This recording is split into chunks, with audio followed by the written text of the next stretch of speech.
What's going on? I am Nando. And I'm DJ. And I'm Diggins. And this is Mostly Nitpicking, a podcast where every week we pick apart a piece of pop culture by looking exclusively at the details. Oh, it's my brother. He's here with me. It's incredible. Ooh. Jason and I don't know. What's his name in this? He's Jason and I'm Mason, obviously. Mason. I was going to say, yeah, he had a name that was very similar. At one point, some character was like, Jason. And I was like, he just said his name by accident. But then I realized it was Mason that they said. Michael Mason, to be exact. Michael Mason. Yeah. Not quite up there with the Rake, in terms of like tough guy names that sound really weird. Remember him from Extraction? Tyler Rake? How could I forget? Tyler Rake. Oh, yeah. But maybe Mike Mason will grow on us. Mike Mason seems like he would be like a newscaster or something, though. Or where would Mike Mason exist and in the the evening real world? news with Mike Mason. Well, yeah. The question is, was he a Mason, or is that too obvious? I don't think. Yeah, this would have been a good name for him in the Working Man. Oh yeah. Oh yeah, Mike Mason. I forgot about all that fun QAnon stuff in that movie. It's wild. Oh, but you mean Mason like a stonemason? But I meant it in the conspiracy way. But yeah. Well, that could have been double Both. meaning. Mm-hmm. Yeah. Not as much QAnon stuff in this one, to my knowledge. They decided instead to put that everywhere outside of the movie theater, in the real world. So, yeah, oh no, nice change of pace to not have to think about that in the movie. But how are you guys doing? How's your week been? Just trudging along through this horrible cold. Although getting warmer, so that's nice. Mm-hmm. Yep. Getting up into the 30s. I'm having an amazing time in this beautiful cold, but unfortunately, it is getting warmer. So that is a dark cloud on the horizon. Wow, yeah. You guys could not be more different. That's true. It's like two guys that one's dirty and one's not dirty. They have to share an apartment. The odd couple. How could they that's ever what it's live called. together? Yeah, how could they? Well, speaking of apartments and houses, kind of. The news today, I wanted to talk about this because I saw this on Twitter or something like that. While DJ was right before we were recording, but DJ, you were not on the air for this, so I don't know if you've heard correct.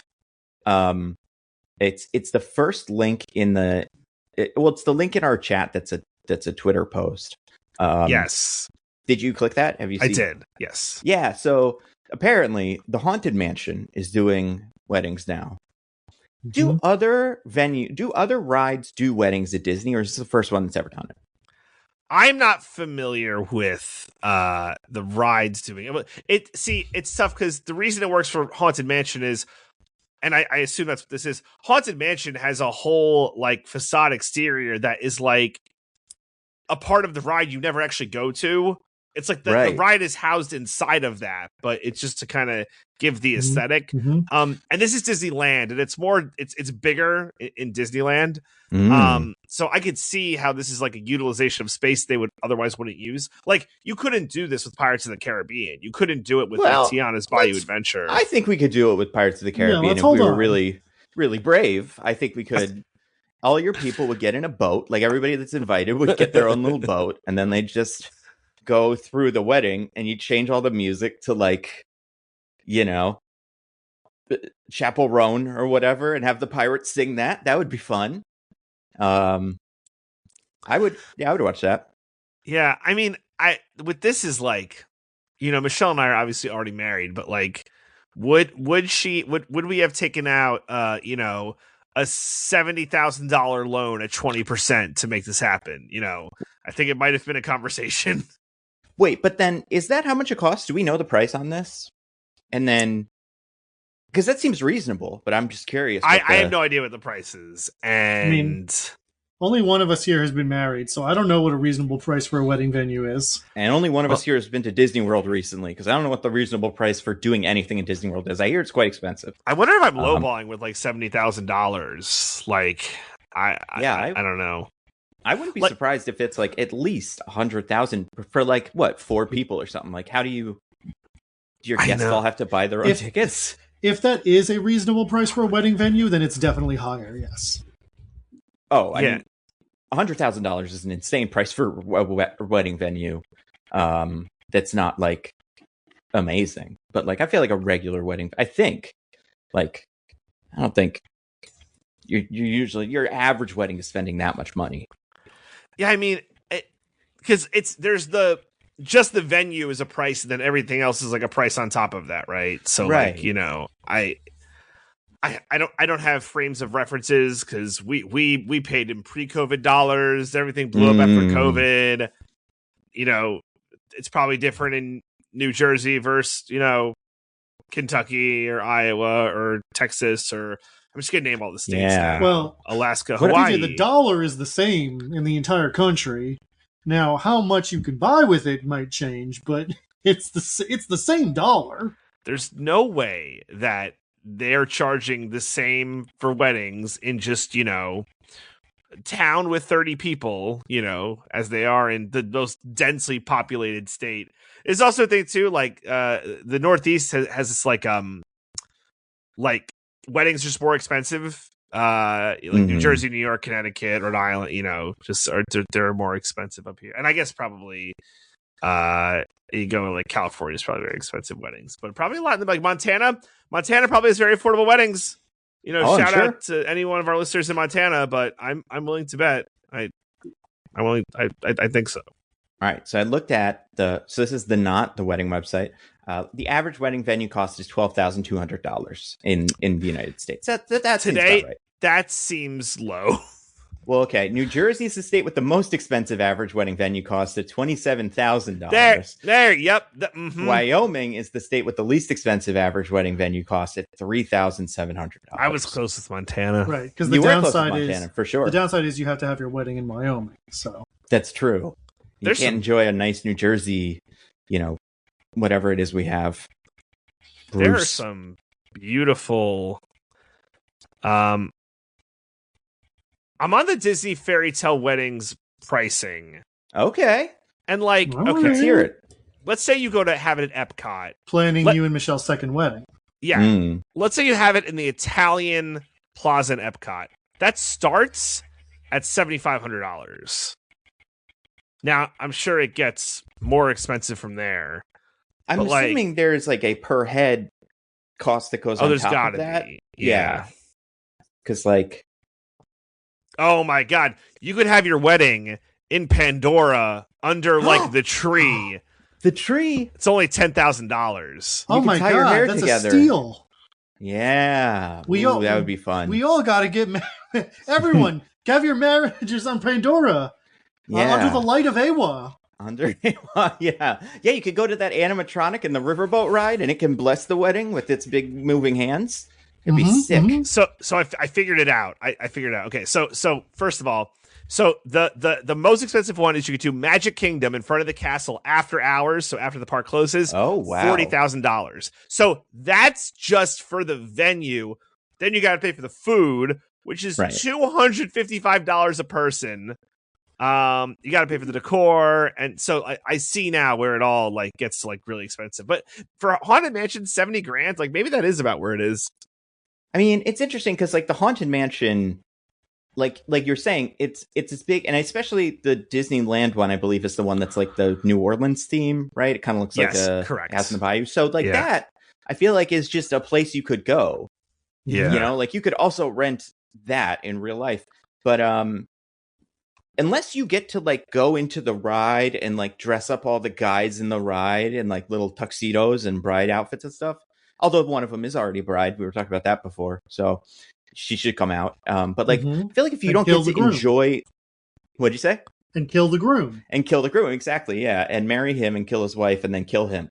But yeah, I feel like unless you get to play with the stuff in the ride, what's the point? You know? Yeah. Well, doing it in a crowded place. If it's a New Orleans house, then the point is you get to have the big plantation wedding of your dreams without being racist.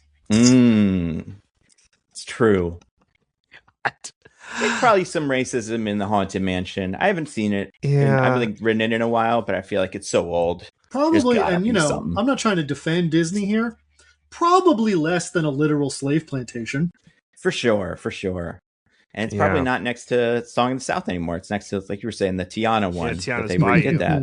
So it's all cool now. So they don't have the price. So they have the range. I'm going to assume this is the higher end of the 25 to 40K. So Haunted Mansion. So 40K for the venue and everything else. Yeah, you probably get to 70. It's probably where you get to. Oh, for sure. I would imagine that. Yeah. Isn't that a price worth paying for love, DJ?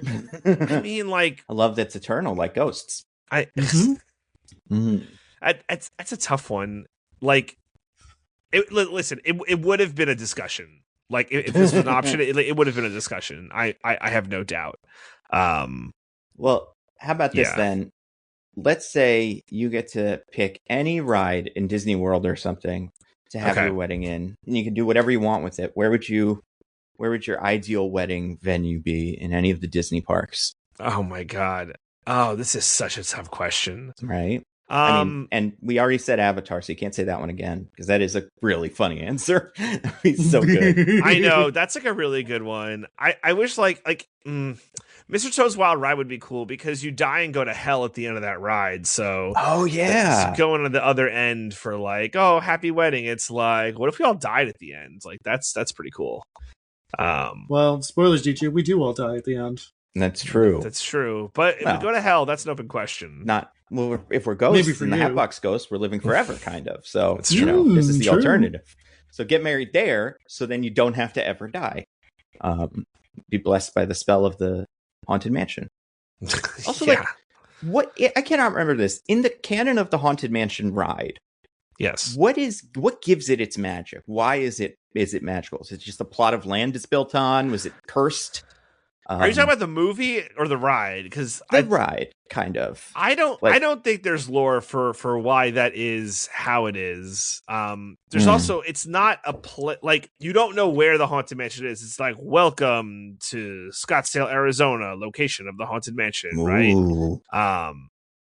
Although I could be wrong. Spooky. I'll have to spooky Scottsdale, Arizona. All the retirees. Yeah. Michelle's up, I can ask her. But no, I don't think so, where it's like, during the summer, it reaches 115 degrees. Planes can barely fly. It's a classic car on every street. Because they all have money. Ask any retiree on the corner about John McCain. Yeah. Anyway, I'm trying to remember the movie. They're in New Orleans in the most recent one, right? Yeah. Mm-hmm. So they're definitely in New Orleans in the Eddie Murphy one too. I'm pretty sure. Oh, okay. I think so. Yeah. Oh well, I guess that would be where it is, because it is in New.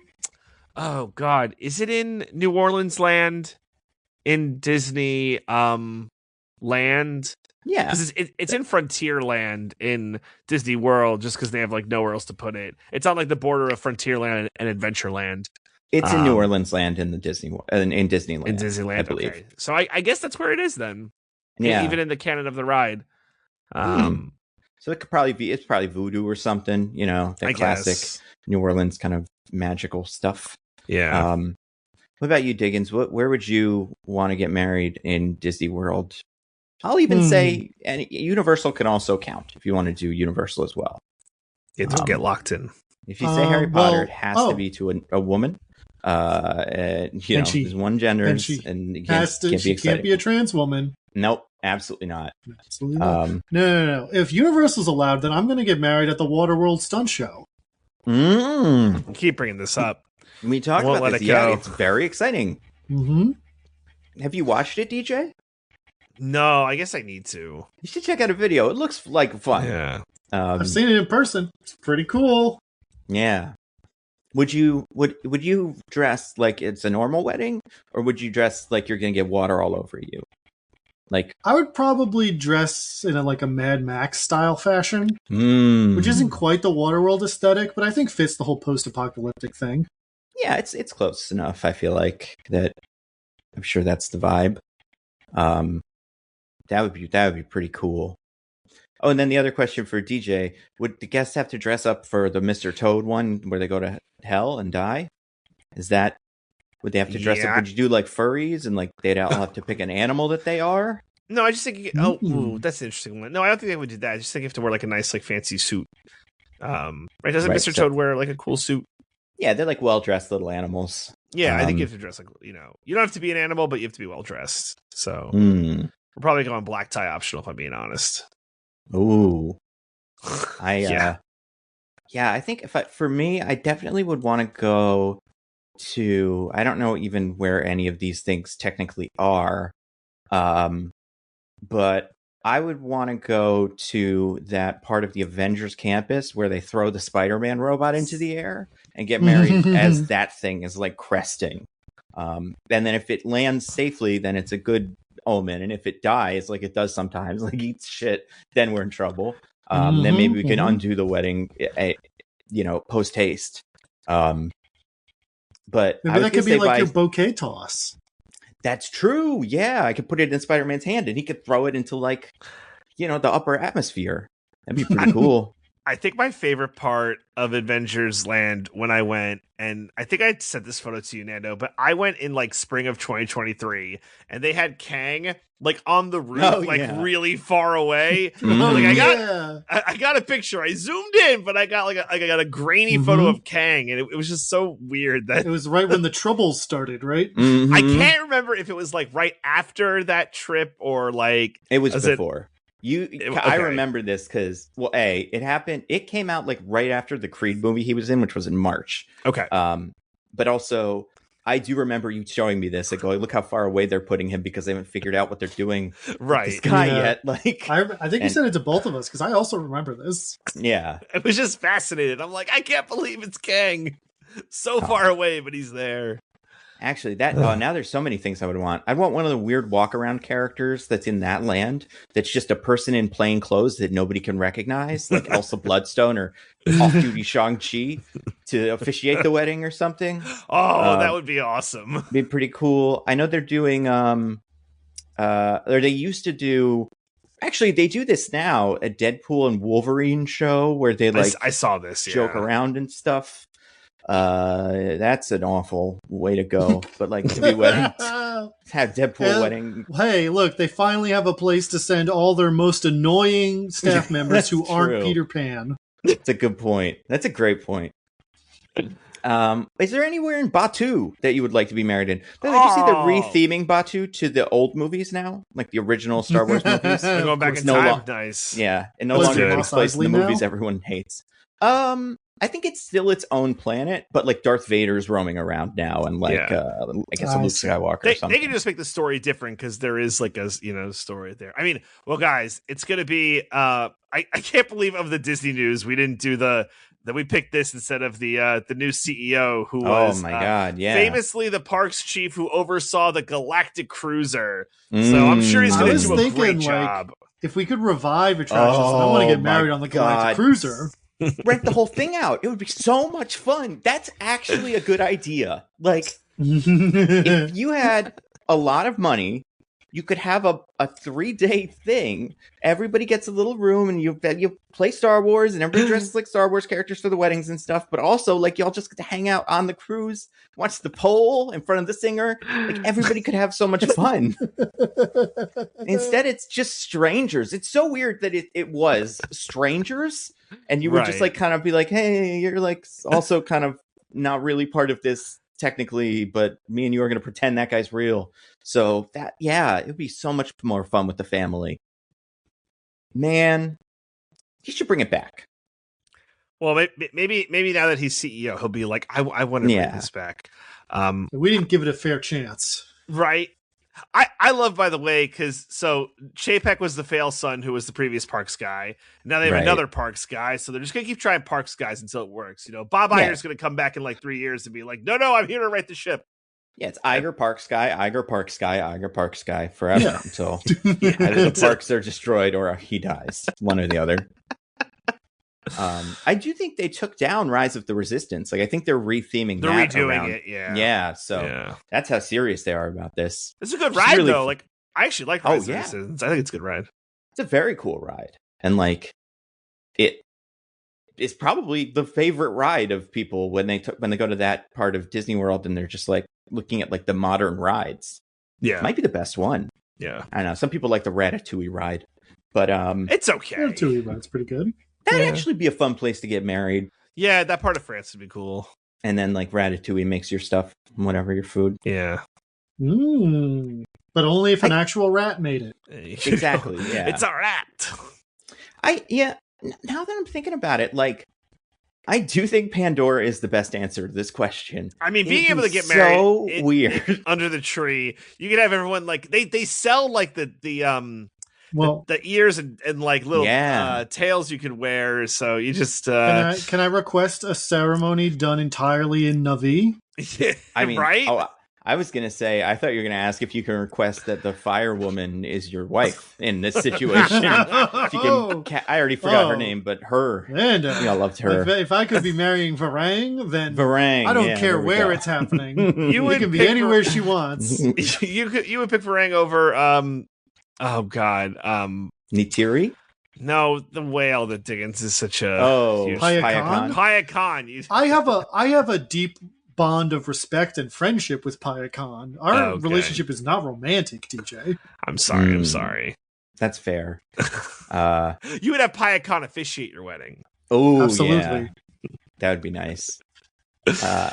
And then you could also, because like I have seen video. I've never been to this land, but I have seen videos of it. They have like people doing like drum shows and shit, and like traditional Na'vi drum. Like you could have a band doing like Na'vi songs. Yes. Like, yes, it really would be a wedding. Like it'd be so cool. Yeah, that would be sick. See if anybody's done this. Somebody must have done this, right? Avatar, Pandora, Disney wedding.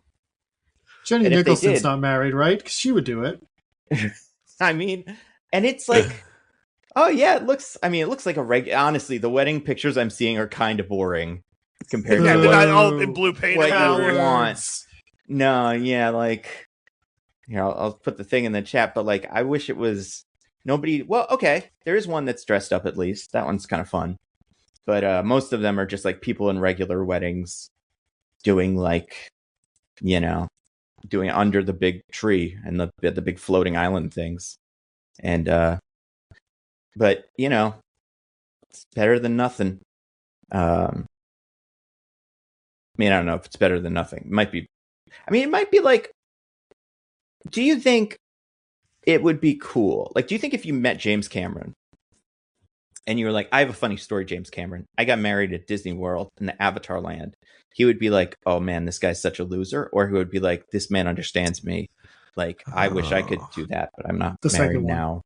Yeah, I think so too. It's a good way to get in with him, like, getting close. Yeah. But yeah, we'll have to see. There's plenty of time. And they're always making new rides. So what's the thing they're doing in Kanto now? That'd be kind of a fun place to be married. Maybe Rest in Power, Dino Land. It's yeah. It's a rough one. That ride. Yeah, dinosaur. It's the dinosaur time travel ride that's going away. Well, the whole land is gone. The whole dinosaur is gone. Yeah, it's getting Encantoed. Yeah, and Encanto is a movie about a wedding, right? Was sisters marrying somebody that's kind of engagement, I think. Oh, okay, yeah. So there you go. You can like live that out. And then it burns to the ground. How does that movie end? It's a big fire, right? It's not. I don't think it's a fire. The house just gets pulls itself apart. But then, but then it's better. But then they rebuild it. Yeah. Right. Okay. It turns out that the fact they all had powers was great, but the fact that Mirabelle didn't have powers also fine. So, kind of come in as we leave it as we came in. So were her powers like to interface with the house or something? Did she end up having had no that? powers. No, everyone could talk to the house, but she relied on the house the most because she had no powers. That makes sense. Yeah. That's what I would do. By the way, did you guys see speaking of Encanto, they started recording Frozen 3 today or yesterday or one of these days? Did they finish the script yet? Nope. Well, I mean, maybe they just got the finishing touches on Frozen 2, so they were able to move on to the Frozen 3 script. Where did that water go? We'll never know. But Josh Gad was the one who reported it, and everybody was like, wow. "Oh, good, he's alive." Yep, he's back. From Doorman? Oh, good. Or they managed to put a microphone into Doorman, and then just that's how they got the voices. It's that makes one sense. or the other. Yeah. that'll be something in like a year or two. The Frozen 3. It'd be pretty big business. Mm-hmm. Maybe it will be bigger than this, the movie we're going to talk about today. I can't guarantee that, but I have a feeling it will. Because we're talking about a movie this week called Sanctuary, you guys. Nope. What's it called? Shelter. I knew it was an S. I thought you were doing a bit. Nope. It's such a generic name, and I have my notes up now, and I can see, yeah. Also, I gave it different names, so we'll talk about that as we go. But yeah, this is not technically, like, we are recording this in February, but this is a movie that was released in January. It's part of Jason Statham's January oeuvre of like making the same movie but a little different every year, and sometimes twice. Yeah, and this one, you know, out of all of them, probably the one I heard the least about. I remember The Working Man got a fair amount of buzz, and also there was the QAnon stuff, and Beekeeper was like a hit, and that was like surprisingly popular. This one, it's been a muted response. We'll talk about why. But Diggins, as the winner of last week's IMDb B as in Spelling Bee, you get to take over from here and give us the rundown on Shelter. That's right. So we here at Mostly Nitpicking like to play a little game called the IMDb B as in Spelling Bee, where my two esteemed co-hosts have to try to guess what the IMDb summary for this movie is. Now you may be asking yourselves, where does IMDb get those summaries? Well, I'll tell you. There are a series of remote lighthouses on various rocky islands on all the coasts of the world. And in all of those is a surly old man with a dog. And every week, a precocious little girl is brought to that island by her uncle in a boat. And they deliver a package to the surly old man and his dog. And inside the package is a number of supplies, but also a crossword puzzle that the old man has to do. Did they make the crossword puzzle themselves, or do they bring him like the New York Times crossword puzzle or one of the pre-made ones? They make it themselves. Wow. Impressive. Yeah. And it's different for every old man. Wow. That's really impressive. Good for them. Right. So they... the old men have, the week to finish it, because every time they come back for the week, they drop off the new crossword puzzle and the supplies. They have to give the old crossword puzzle back to the little girl, the precocious little girl. And then, so all the precocious little girls send the finished crossword puzzles to IMDb headquarters, where they are then checked for accuracy by the interns at IMDb. And for every surly old man at a lighthouse, they assign a number to how many ones they got wrong on the crossword. And then those numbers correspond to letters that, when spelled out in the alphabetical order of the island's names, I see, become the summaries for the movies that came out this week. So I have the crossword puzzle errors cryptogram for Shelter in front of me here. And what I'll say is this group of surly old men on islands doing crosswords, it really seems like they had a thesaurus. What does that mean? You'll see. Yeah. But otherwise, it's a fine summary. All right. Interesting. All right, so Nando, fine, but I get to pick, right? Yeah, you get to pick. Yes, DJ as last week's loser. Because you couldn't recognize as many famous movie quotes that had the word wonder in them as I could. Yeah, bummer. That's right. Yeah, I saw there was on the Discord some complaining about rules, but I think it's fine. I think I'm going to go first. That's the new meta. That's is the to new go meta. first. That is the meta? Yeah, the new meta is to go first. Okay. All right.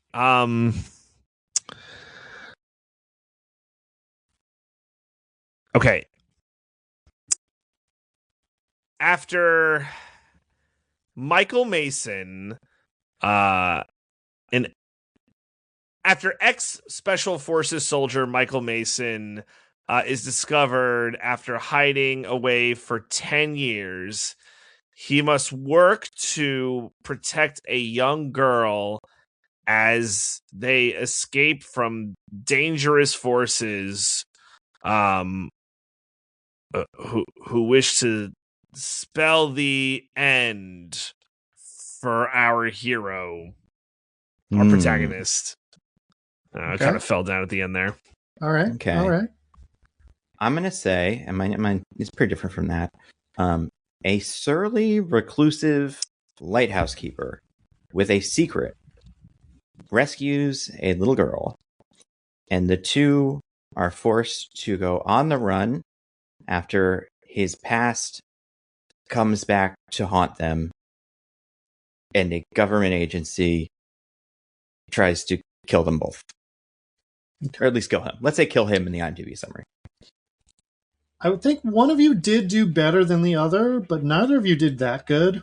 Yay! My favorite outcome. And you have a cool tiebreaker that you're dying to and of unleash, course, right? Because you guys did this 2 weeks in a row, that really would put the pressure on me to do this. Tiebreaker arms race Cool. is yeah. Everyone now wants their cool new tiebreaker. Unsustainable. So I did come up with a tiebreaker.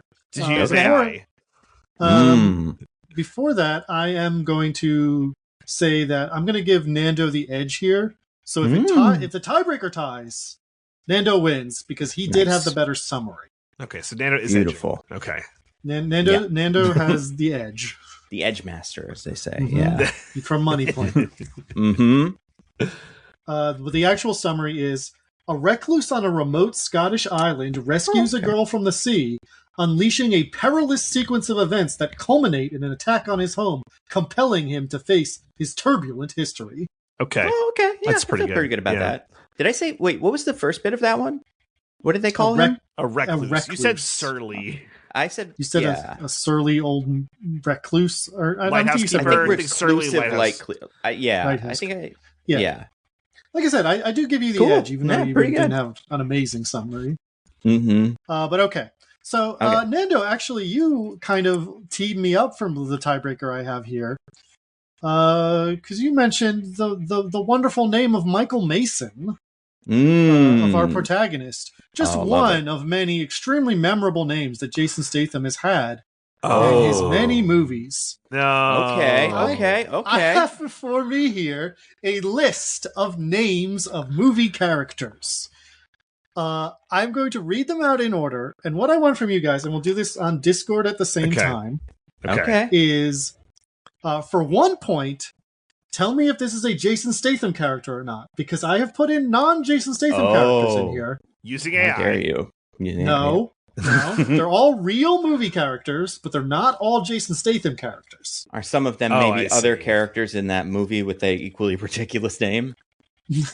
I know one franchise is just asking for it. No, I specifically only used one name per franchise. Okay. So even if the actors overlap, I didn't use I didn't double dip from the movies. Okay. So for 1 point, tell me if it is a Jason Statham name or not. Yeah. And then for a bonus point, you can also tell me what movie it is from. Okay, got it. Okay. That second one is optional if you really can't think of anything. Can I really, what's the word? Like jinx it real quick? I feel amazing about this. This is the game I've been waiting for my whole life. No! So, there's too many movies. Summary. There's no way I know all of them, but I can name a couple of them off the top of my head. We'll see. We'll see. We'll see. All right. All right. So are you guys ready? You understand? Yes. Ready. So ready. Yep. 100%. All right. Okay. We got 24 names here, so let's get moving. Oh my god. He makes a lot of movies, and they're all from the last 2 years? Wow. No. Incredible. It's just that hard working, man. There's a very wide time span here. Okay. Okay. Cool. I'm going to start this off nice and easy with a softball for you guys, okay? Okay. Yep. Number 1, Lee Christmas. Okay. All right.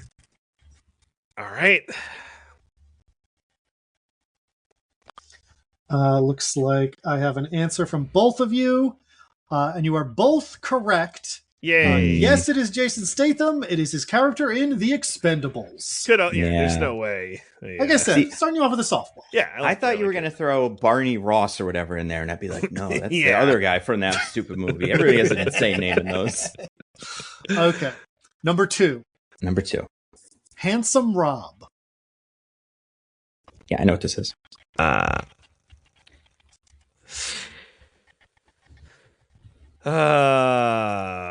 Okay. Okay. You both said yes. Nando said The Italian Job. DJ said nothing. Nando is completely correct. It is his name in The Italian Job. But DJ, you get a point for being correct. It is a Jason Statham movie. Nando's ahead by a point. It was ahead by 1 point. A corporeal point, too. One of the ones that matters. Yeah, not the mystical theoretical ones. Ghost point. Number 3. Adam Clay.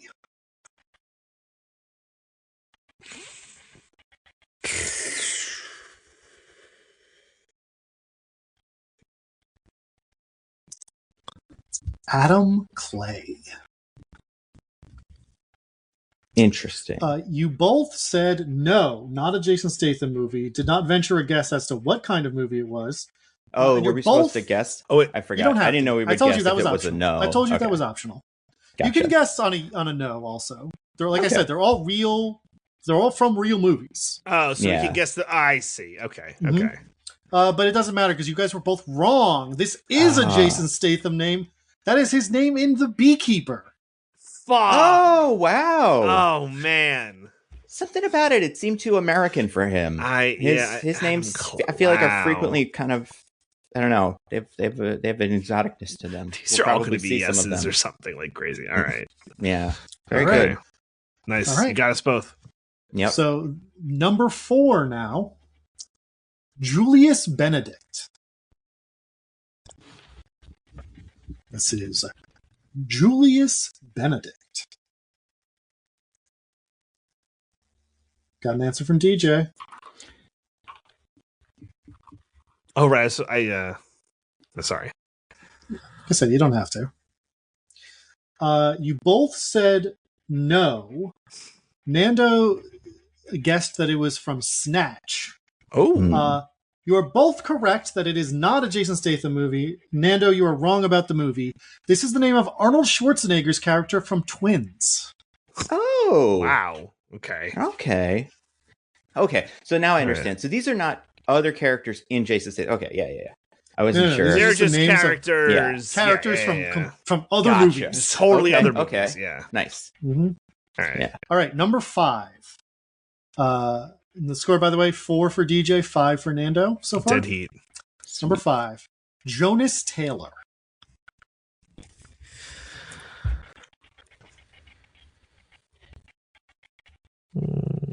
Got an answer from Nando. Very confident on this one. Put it in the books. There we go. Is that confidence warranted? We'll find out as soon as we get an answer from DJ. All right. There you go.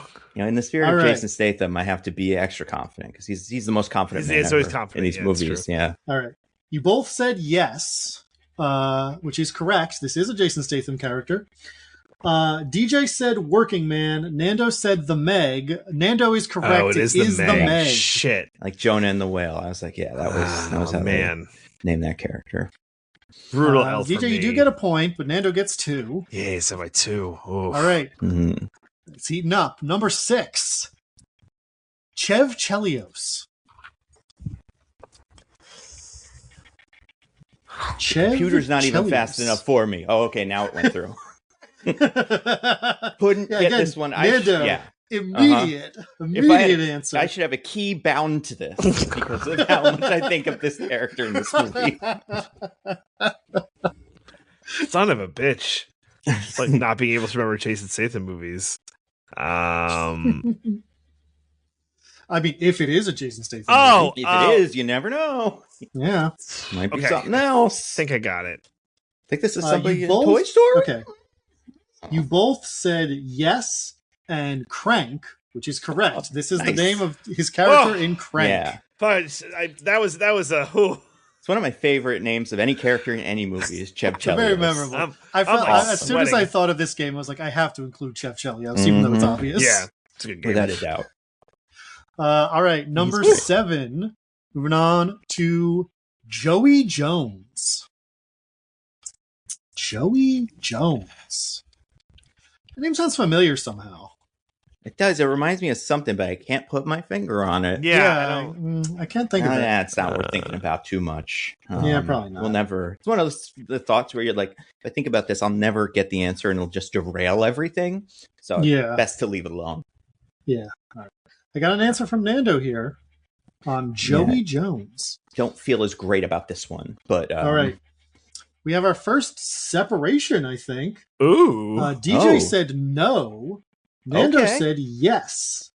DJ's guess was that it was from True Blood, which is a TV show, and I said movie. It couldn't be some shit. Okay, my bad. And Nando said it was from The Bank Job.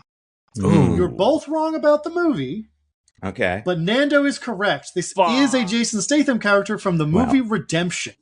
Okay, yeah. Now we're getting into the really weird, like, kind of direct-to-DVD ones that they did play in theaters, but that no one watched. I remember seeing posters for this, and it's him standing in front of a wall or something. That's like every poster identical to all the rest of these. Yeah, not even dressed interestingly. He doesn't even have a hat and a sweater like in this movie. It's just there. But good for him. All right. So we're moving on to number 8 now. Number 8 is Lincoln Hawk. His character's name is Lincoln Hawk. Lincoln Hawk. That's a tough one. Is that Jason Statham? Who could say? Me, but only after you answer.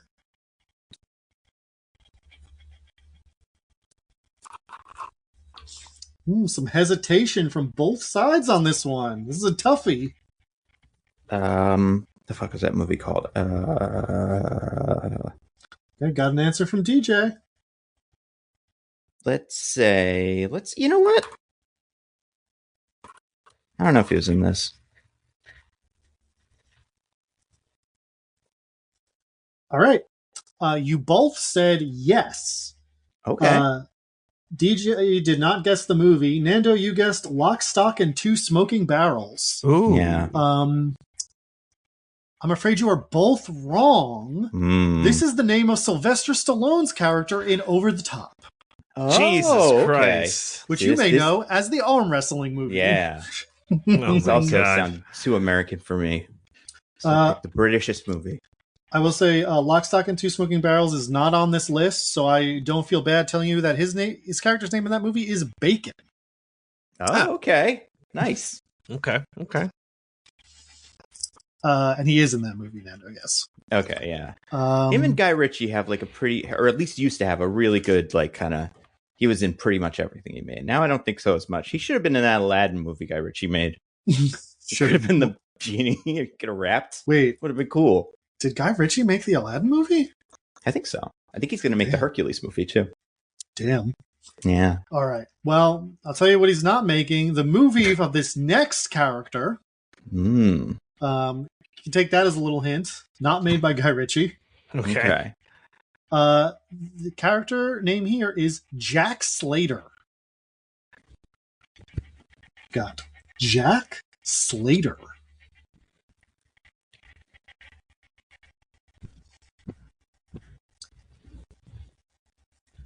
Nice strong name. But is it a Jason Statham?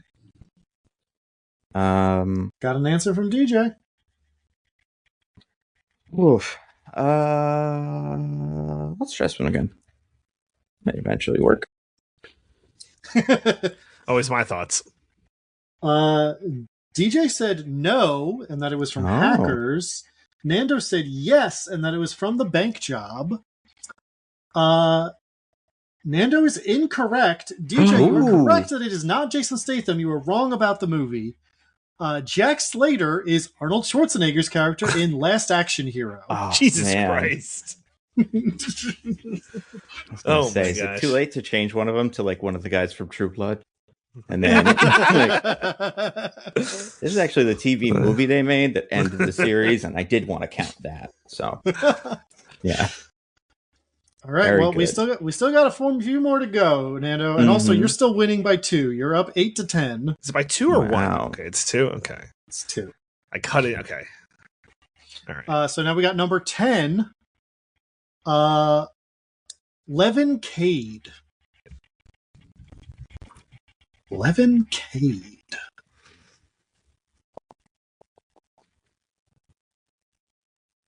Got an answer from Nando. Just waiting on DJ here. Okay, you both said yes from The Working Man or A Working Man. And that is correct. That is his name in Working Man. So recent, remember doing that. Like, that's the thing. I've heard that name. You did guess The Working Man incorrectly earlier, DJ. That's true. So. But then I was like, oh no, it's really this one. Yeah. Yeah. We get there. All right. Such a preposterous name. If you mix around the letters, it's like adrenochrome or something. So that's like a secret. Do that for all these guys. All right. We're on to number 11 here. Wow. Nick Wilde. Nick Wilde.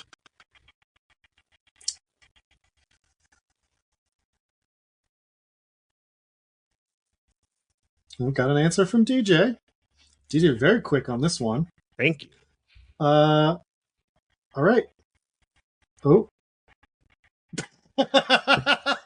I tried, but I couldn't. You both said no Zootopia, and Nando let me know that he couldn't find a fan art fast enough to send to me.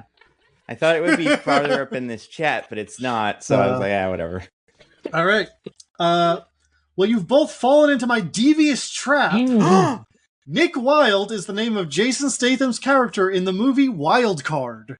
Wow. Fuck. That is a devious trap. Jesus Christ. Is that what Zootopia is based on? Is a remake of Wild Card? His name is Nick Wilde in the Zootopia, right? Like, something like that. That's why I said you fell into my devious trap. We activated his trap card. Holy shit. Wow. But it's crazy. I would have felt too stupid to say yes. Like, obviously. Right. Damn. You fools. You should have realized. Wow. Got us good. Game theory's working into this. Yeah. Yeah. It's a lot more complicated. All right. We're going to be halfway through here with number 12, John Spartan. Can you say the last name again? John Spartan. Okay. Like from the city-state of Sparta. Yeah.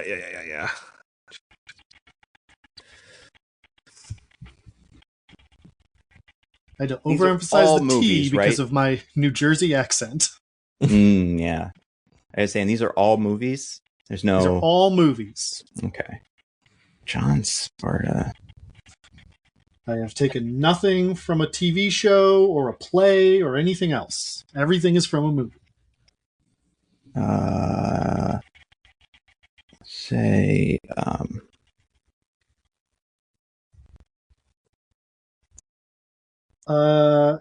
Okay, you both said no. Oh. DJ said it was Skyscraper. Nando said it was Cliffhanger. I forgot about Skyscraper. You are both correct that it is not Jason Statham, but you were both wrong about the movie. But Nando was right about the actor, because this is Sylvester Stallone's character in Demolition Man. Okay. Yeah. So we both get 1 point for this one. Okay. All right. We both knew it was somebody high up, or we at least assumed it was somebody high up. We're like, there's no way that guy's on the ground for the whole movie. I'm like, this just felt like a Skyscraper name to me for some reason. Yeah. All right. Number 13, lucky number 13. Oh. John Hartley. Say that one more time. John Hartley. Hartley. Again, overemphasizing the T's because of my accent. You're okay. Mm-hmm. You're great. Yeah, I'm going to say... Got an answer from DJ.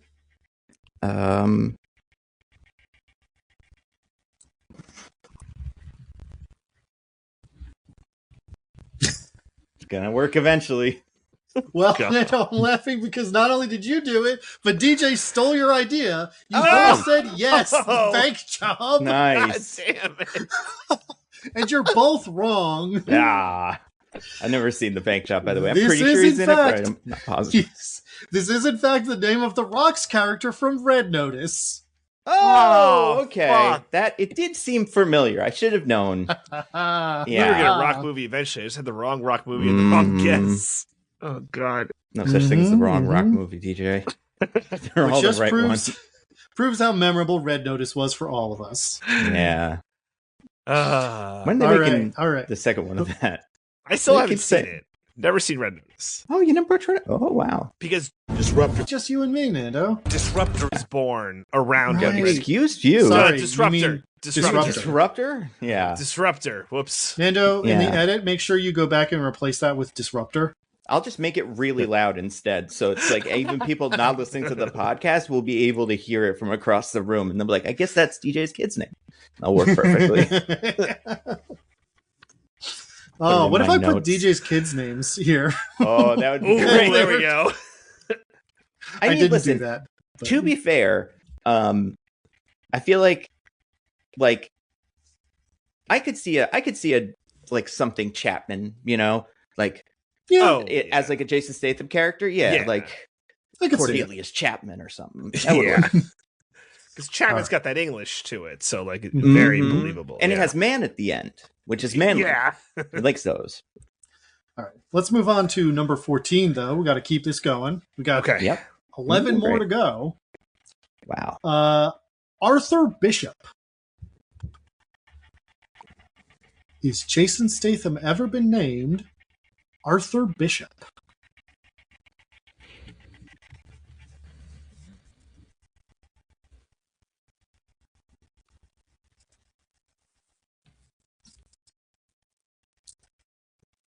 Got an answer from DJ.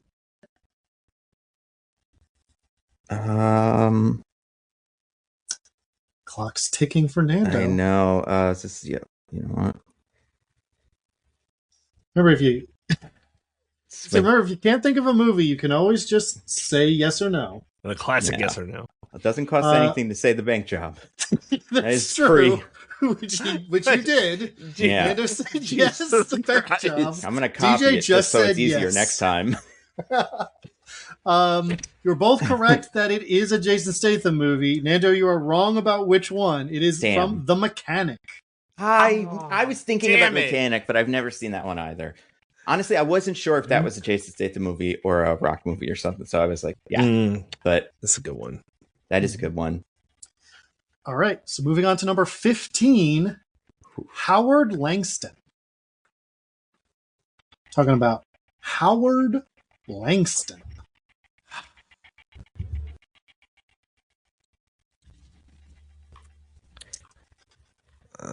Has Jason Statham been a Howard? Maybe he has. Maybe he hasn't. We'll find out as soon as I have answers from both of you. I've got one from Nando. Yeah. And it ain't the bank job, I'll tell you that right now. It's not the bank job. Similar themes, kind of, maybe. I haven't seen the bank job. We should watch that one of these days. I was going to say, are you sure? I don't know. It's about stealing a thing, getting an important thing, I assume. You both said no, Jingle All the Way, which is correct. Oh, nice. Yeah. I'm genuinely impressed. I knew his name was Howard because they all Yeah. Howard a lot. Langstrom I was curious about, Because but Langston. what's his face Or Langston, says it the neighbor. It's like Howard, come on. and then the wife, after she finds out that he's Yeah. man, she's like, "Ooh, Howard." Howard. And it's like Not a lot of he's been Howards muscular movies. his whole life, but it's like he's Yeah. wearing a padded suit now. It's what are you seeing in this man? The second time Stig said Howard, I was like, has he ever been a Howard? I'm like, Howard. And like, yeah. Mm. Well, what's not very obvious from the screen is that the bulge on the Rocket Man suit, Oh, or that's- Turbo Man, Turbo Man. Yeah, enormous. that's why everybody wants that. Um, Nobody wants the booster. All right, we're 14 to 16 here. DJ keeping it close, but not catching I know up. that two differential. I can't break it. Mm. Well, maybe you will with number 16, Marion Cobretti. I mean, Marion Cobretti here.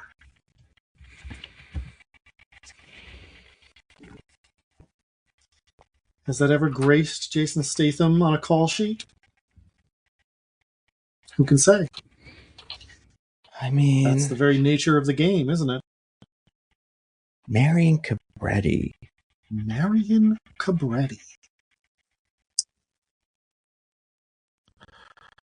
Yeah, I got nothing for this one. Wait, hold on. Wait. I hit answer too early. Okay. Do you have a second part? Yeah, sorry. Okay. Okay. We got separate answers here. DJ says no, and it's from the movie Crash. Nando says yes, and you'll never guess it. It's from the bank job. Yeah.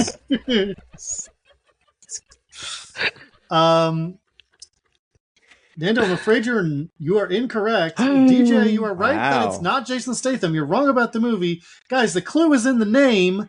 This is Sylvester Stallone's character from Cobra. Oh, Cobretti. That's his name. Yeah, his name is Cobretti. Cobretti. And he's down to one. Got that one differential, baby. 15 to 16 as we approach now. Number 17 of 24. Kurt Sloan.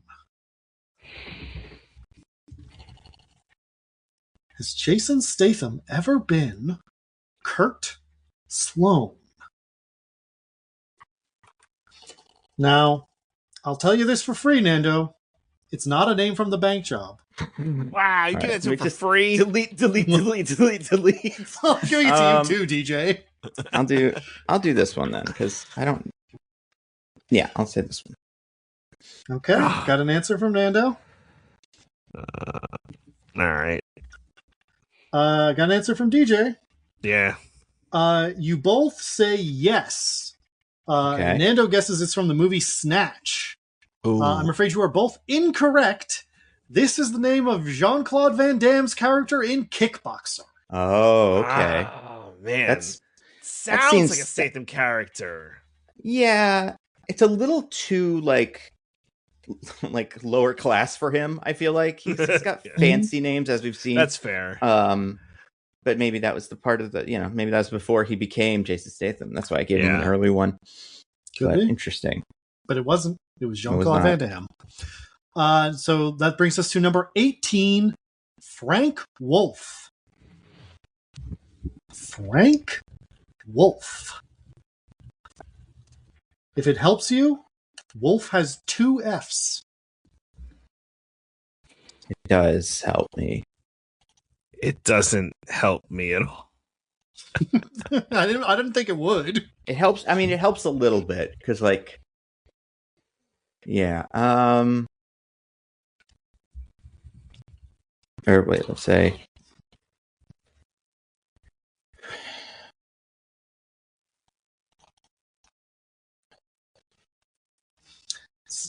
Frank Wolf. Trying to decide if this has ever been a Jason Statham name in any movie. Jason Statham doesn't do a lot of things that aren't movies. That's true. That's true. You should do more TV shows and video games and stuff. He'd be cool as I don't know. What could he be in? I don't know. All right. Well, Bluey? I got answers from both of you. And we're separated again. Nando says yes, The Bank Job. That does sound like something he'd be in. It's got to come up eventually, right, if guys? It does end up being The Bank Job and I don't guess it, I'm going to feel really stupid. And DJ says no, Terminator 2. What? Maybe it's a side character in Terminator 2. Okay. Maybe, I guess that's fair. Maybe there's some side character that he pulled. Possible, I guess. That's wrong, but it's possible. However, DJ, you are correct that it is not Jason Statham. Let's go! Frank Wolf is The Rock's name in Jungle Cruise. Oh, okay. Oh, yeah. I do not remember that, but I believe you. We watched that. I remember Frank. Oh, yeah, that's right. Speaking of which, number 19, Frank Dux. Okay, I see what Diggins is doing I see what Diggins is doing as well. I don't know what you're talking about. Can you say that last name again, please? Frank Dux. Can you spell that last name? Dux. That's what I thought. Okay.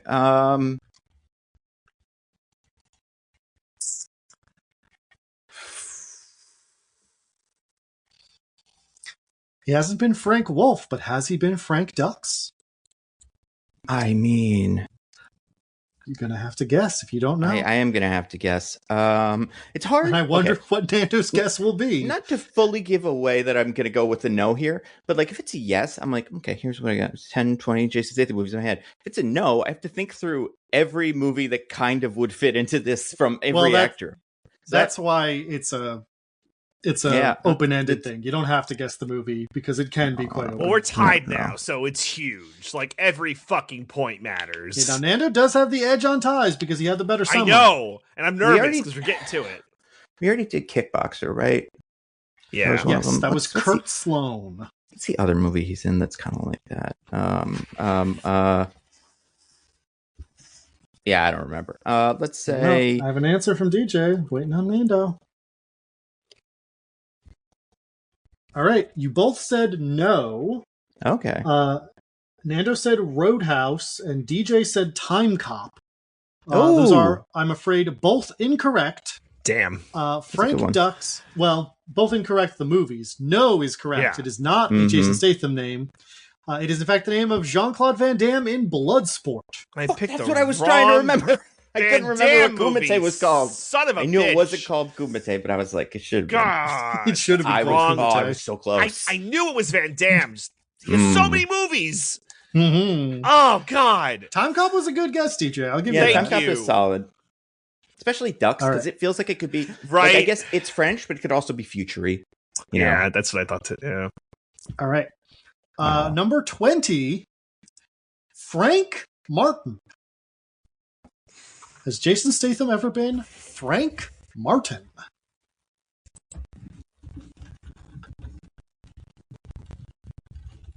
Got an answer from Nando. Pretty fast on the trigger on this one. Yeah. I think I'm going to feel okay about it. All right. I have answers for both of you. You both said yes from the Transporter series, and that is correct. Yeah. Frank Martin is the name of Jason Statham in the Transporter series. Did Nando type out all three movies? Because I think I should get a bonus point or a spiritual point or whatever for typing out all three movies. No, but he did say the Transporter series, so I feel like... the Transporter movies. But my one thing was, I couldn't remember if I don't think he's in the most recent, like the last he's not. No, reboot, he's not. But the first one, they replaced him with like Ray Stevenson, I think. Something like that. I don't know. It's just like another British guy. All right. So, we're coming down to it. Only 4 left. And we're tied. This is horrible for me. You guys are tied. Number 21, Hank Parsons. Hank Parsons. It's not a Frank, but it is a Hank. He already gave us the...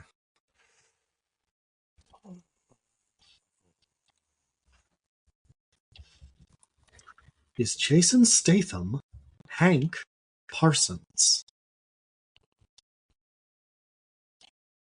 Maybe he plays some kind of priest, and it's meant to be a funny that his last name is Parsons. Maybe.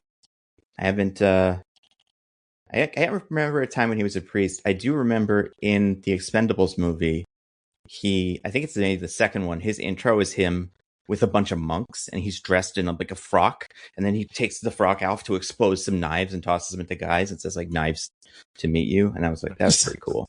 That was from number 1 on this list, Lee Christmas of the Expendables. Right. Okay, but I have answers from both of you. Nando says yes, The Bank Job. That is a movie. Getting close to the end. We love that movie. We love The Bank Job in this house. DJ says no. The Rock Jumanji. You know what I meant. You know what I meant by that. He meant Jumanji. Not the Robin Williams one. It is not from Jumanji. But DJ, you are correct that it is not Jason Statham. Oh, man. And you're actually correct that it's The Rock, because it is The Rock's name from Journey to the Mysterious Island. Wrong Rock wait, what was the name again? Hank Parsons. Hank Parsons, man, yeah. Right there. That's a good one. Any spiritual points for getting The Rock, or no? Is that No, but you get 1 point for getting it right that he's that's true. I'm that ahead. it's not Jason Statham. That's so important. you're ahead 20-19. Yeah. Let's go! As we get to the final 3. Wow. Nana's dying for it to be the... There's a couple that have been in my head that I'm like, I wonder if these guys are going to show up, and we'll see, but it's not looking great for them. Yeah. 22, Sergeant Jericho Butler. Sergeant Jericho Butler. It's our first title, I believe, on this list. It's true. I could have put detective before Stallone's Demolition Man character, but I thought that might make it easier, so I decided not to. Oh, got an answer from Nando. Send it. Is that a... Okay, yeah. Yeah, I don't have a movie now. All right.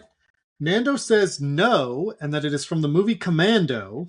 Okay. DJ says yes, declines to give a movie. And DJ gets another point because this is the name of Jason Statham's character in Ghosts of Mars. What is that? I haven't even heard of that one. It was a John Carpenter movie that he was in the early 2000s that did really poorly, but later became a cult hit. Oh, okay. All right. That could be fun. Is it like a sci-fi movie? Like Ghosts of Mars to take place on Mars? It's Ghosts on Mars. Yes. Cool. It's not a metaphorical title. Nice. Good for him. All right, 2 left, and DJ's ahead, 21-19. This is amazing. It needs to be really cool. Back. Here we go. All right. Number 23, Luke Devereaux. 23 is Luke Devereaux. This is the second to last one. So, if somebody's going to pull ahead, they got to start doing it.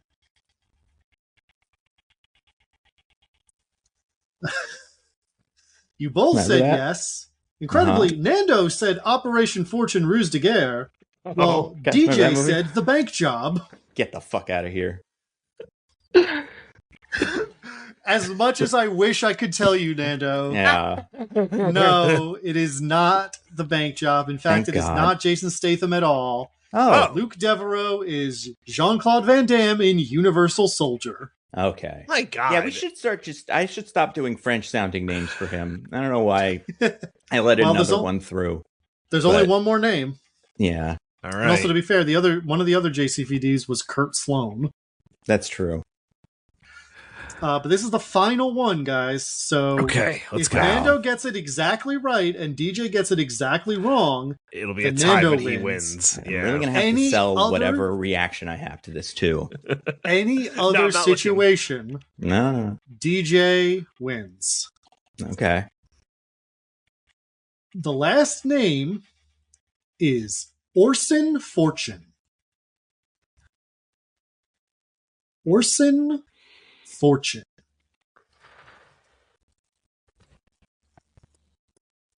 This is the final one. A lot of pressure on Nando. Because he has to get this perfect and has to hope that DJ doesn't get it at all. This is a toughie. I have an answer from Nando.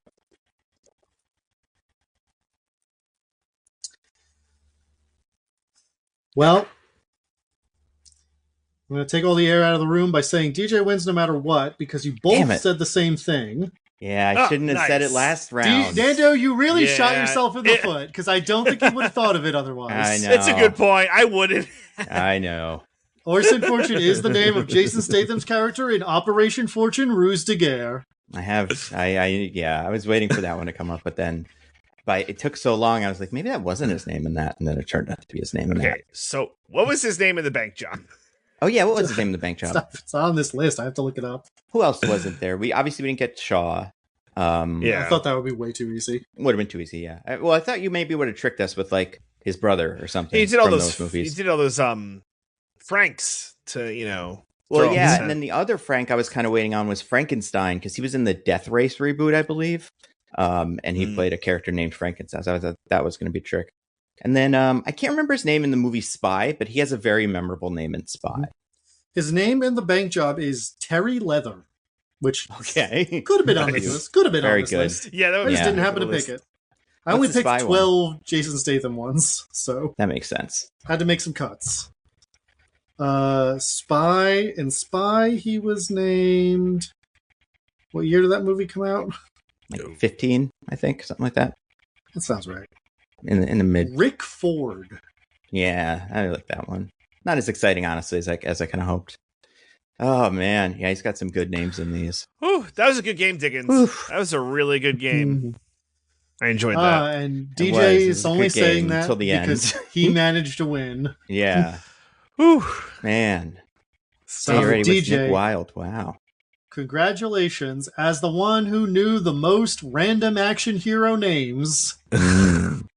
What did you think of Michael Mason, the main character of Shelter, and the movie that he's in? This was a tricky one. I didn't love this one. It's very light on the action, and I like me some Jason Statham action bits. I mean, the good thing is it's like short. It's like as close to a tight 90 as you can get. I think the runtime is like hour 47, but like it's probably closer to an hour 40 without the credits. It's weird because I think for the story it was so thin that like it kind of picks up at the end. It just kind of ends because it has nowhere to go. I guess it could have done some like more side quests with him and the girl, but like I don't know. He's doing Jason Statham stuff, but it just like didn't wow me. So you know, I'm also sad. I don't want to spoil it, but they do a thing that I don't love in these movies. You know, maybe some. Oh yeah, maybe some cool jump, thing, you know, that more movies should do. No. Yeah, we'll get there. So that made me sad, but yeah, it's like right down the middle for me. So I don't have a strong opinion on this one.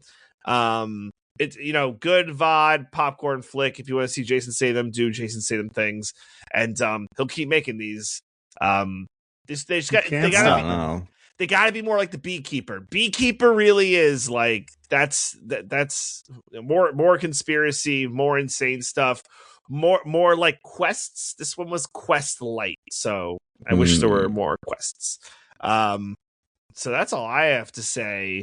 But Nando, what did you think of Shelter? You know, like, and we'll talk about it with the story of it. Like, the movie it follows the Jason Statham, like, protocol for a character. Like, so he's exactly like he always does in all the rest of his movies. And especially this, like, I'm a retired guy who used to be a sweet action man, and now I'm not doing that.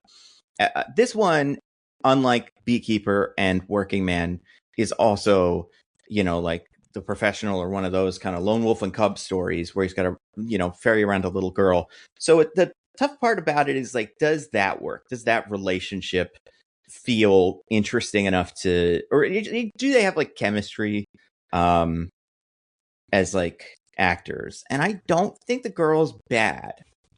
I think the girl's fine, but I never connected there. Also, this movie is pretty light on action compared to some of those other movies. Like, they do some of it, and there's some scenes where you're like, oh, they really told him how to do these punches in this order. And I'm like impressed by that. On the other hand, it's kind of charming. It's got a weird, like, kind of quaintness to it that the rest of these don't have for a little bit. But then when it turns into one of the rest of these, and it becomes John Wick, it does kind of lose me. So yeah, I feel like the problem with this one is it just doesn't have enough identity for me to grab onto anything the way that I did with Working Man or Beekeeper or any of these other Jason Statham movies. It's not unwatchable. It's not particularly funny. He has an interesting hair, like, beard situation going on. So if you like to see different beards on him, that's something, I guess. And all the rest of the cast is bad. No, they're okay. Yeah, it's a weird. It's one of those casts where you like see the trailer. If you only see the parts with him in it, which is most of the movie, and then you see the cast list, you're like, how is this person going to be in it? And it's like they're in a fucking room. They're all standing in rooms, and that part is kind of, it's very, very usual for these. But also, this movie completely loses track of what it's kind of about, and that's kind of fun. But I don't know. I didn't hate it. It's definitely, I don't like it more than Beekeeper for sure. And I don't think I like it more than Working Man. I think it's my third out of those three. Yeah. And I'm not surprised that I don't think this is like making money compared to those other ones. And yeah, I think this could have done that if it had more something. What about you, Diggins? What are your thoughts on, what is it, Shelter? Yeah. Shelter. I had a strange feeling for a lot of this movie where I kept waiting for there to be like a kind of twist or like for them to be like, this is what's really going on, or like, but you didn't realize this. Yeah. Like, I kept waiting for there to be something more. And then I waited and I waited and I waited and then the movie was over. Yeah. And it never like becomes more than the thing it is at the beginning, which I don't think is a problem necessarily, but like, I don't know if I'm just more used to these other ones where they do like try to like pile on lots of like silly twists and like try to make it more distinctive, because this is a very simple movie. Yeah. It's like he is on the run and he's got to get this little girl to safety, and like that's basically it. And I think as far as that goes, it's fine. Like I didn't have a bad time watching it, but I think like DJ and Nando said, it's just kind of like there's not a lot that's especially interesting about it either. So yeah, it was just sort of like, I don't know. This felt like I don't want to be too mean to it and call it like, Netflix cat hits the remote button slop or anything, because I think there's more craft to it than that. But I feel like in essence, it's a movie for your dad to fall asleep to in the afternoon. That's the quality of movie we're talking about here. Yeah. This is a movie that a clickbait article will be made of it, and the title will be, "This Jason Statham movie bombed at the box office, and now it's Netflix's #1 movie this week," and it'll be that. Like it's destined for Netflix incredibility. But like with those, sometimes it's like, oh yeah, people didn't see Working Man, so like now they're seeing it and they're like, oh, this is kind of fun. But with this one, I do think it's just it's exactly what you'd expect, and that's not enough these days, I don't think. So like, not when Melania's in the theater and you got to choose. That's right. Really sucking up all the tickets. Yep. All sold out theaters across the country. You want to see a movie about a guy with an island? Oh, you go to that one. No, you don't go to that one. The director, he could tell you about one, though. I don't know about this director, but yeah. But yeah, no, so it's not a bad movie. I don't think there's like a lot wrong with it necessarily. It's just ultimately pretty bland. Yeah. Yeah, that's J-State, our boy. No matter how bland it is, we better hope it's stuck in Nando's memory, because it's time for him try my best to tell us what happened in it. What I've realized as I was thinking about it for a second is like, if the plot is so, and this happens, and that leads to this, and that leads to this, I'm only going to need to kind of remember when Bill Nighy shows up and says something. I think I'm going to be okay. But is that how you pronounce it? Yeah, it might be Nighy even. It might be even worse, but something like that. I thought it was just like Nye, like Bill Nye the Science Guy. Oh, I'm pretty sure he's Bill Nye the Science Guy. Could be, maybe. Yeah. They don't look that dissimilar, actually. Looking at them, tall, lanky dudes. Oh no, you're right. Yeah, it's pronounced to rhyme with Cy or Guy, so it's just Bill Nighy. I've always heard Bill Nighy. And contrary to common mispronunciations, it did, but it did that thing where it links the thing. Okay. So contrary to classic mispronunciations like Nighy or Nighty, which is apparently one of them. And I mean, this, kind of depends on how much you believe this guy who makes minute-long videos of himself pronouncing the names of stuff, but I'm going to assume this guy's right. Yeah, and I guess like he hasn't done a lot of press for this movie because no one has. So like I can't remember anybody saying it, but yeah, apparently that's what his name is. Pretty According good. to a YouTube video pronounced from the American Pronunciation Guide, it is Bill Nye. Yeah. So, and he is Scottish, right? Like in real life. Oh no, he's just from the UK, I guess. Well, that depends. He's in somewhere. I don't know. We'll never know. Chatterham, UK. Where's that? It's a town in England. Okay, so he's English. Yeah. Yeah. Bill Nye the science guy. Bill Nye. He doesn't do a whole lot. Well, he does some science in this, actually. It's not like, test tubes into beakers and stuff, but it's like computer.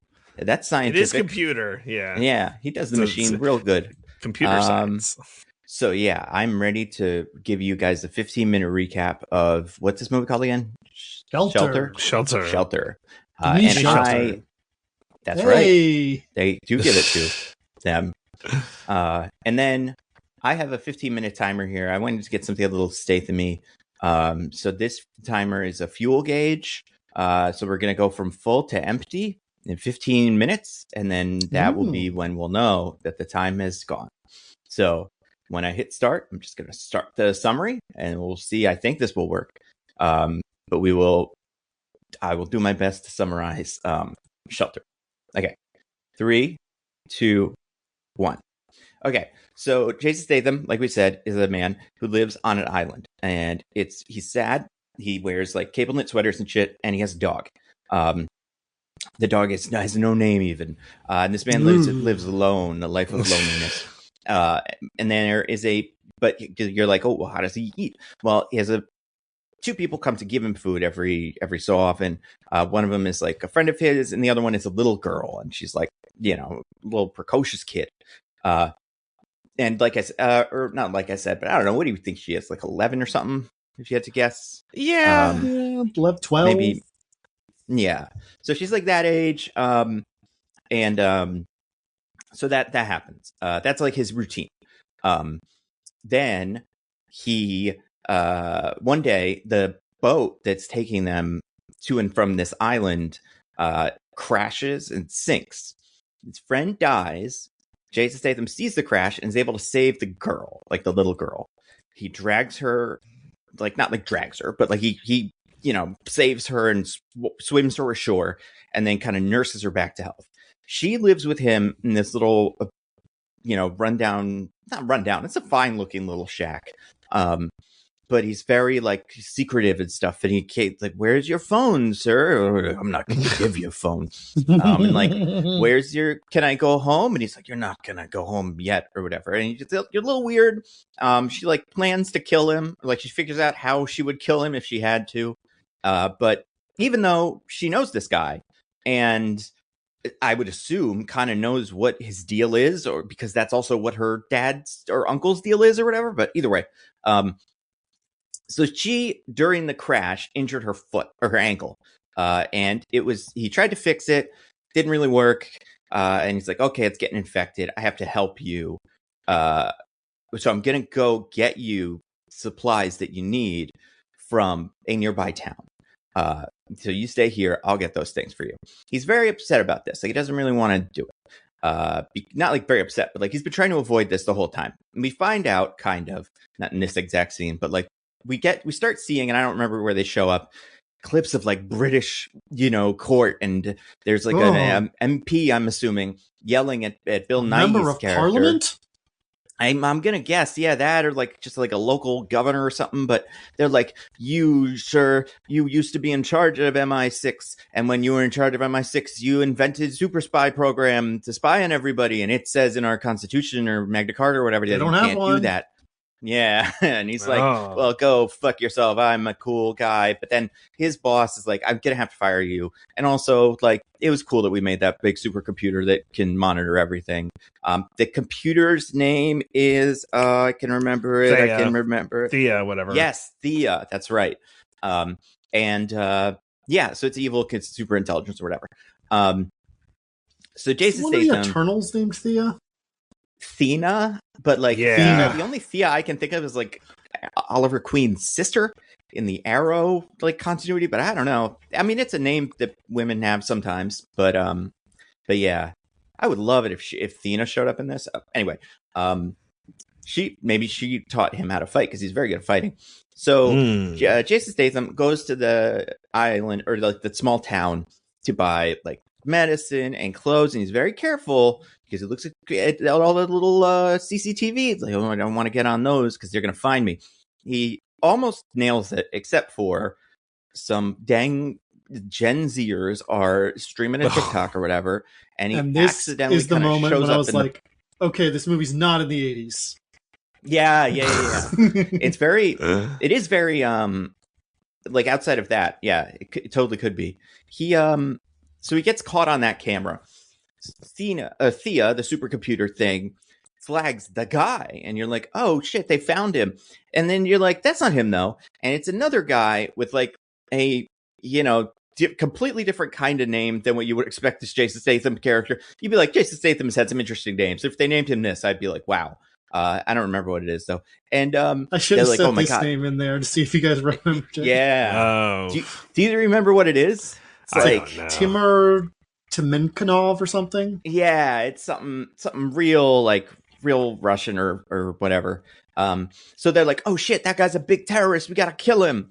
And you're like, well, that's not what his name is. And you're also like, the picture that they have of him isn't really him, or like isn't Jason Statham. But they have a picture of him next to the phone capture where you can see Jason Statham's face, and you're like, and no one's noticing this? Not one of you? They're like, they're both bald and like kind of, but not that similar. But yeah, the one from Mickey 17 is like in charge of this little division of MI6. I don't know if she's like in charge of the whole MI6 now, and she like took it over from Bill Nighy. She's the second in command who got promoted when Bill Nighy got fired. Right. So she's like not a shithead, but she's still like, well, this terrorist, we found him, we got to go get him.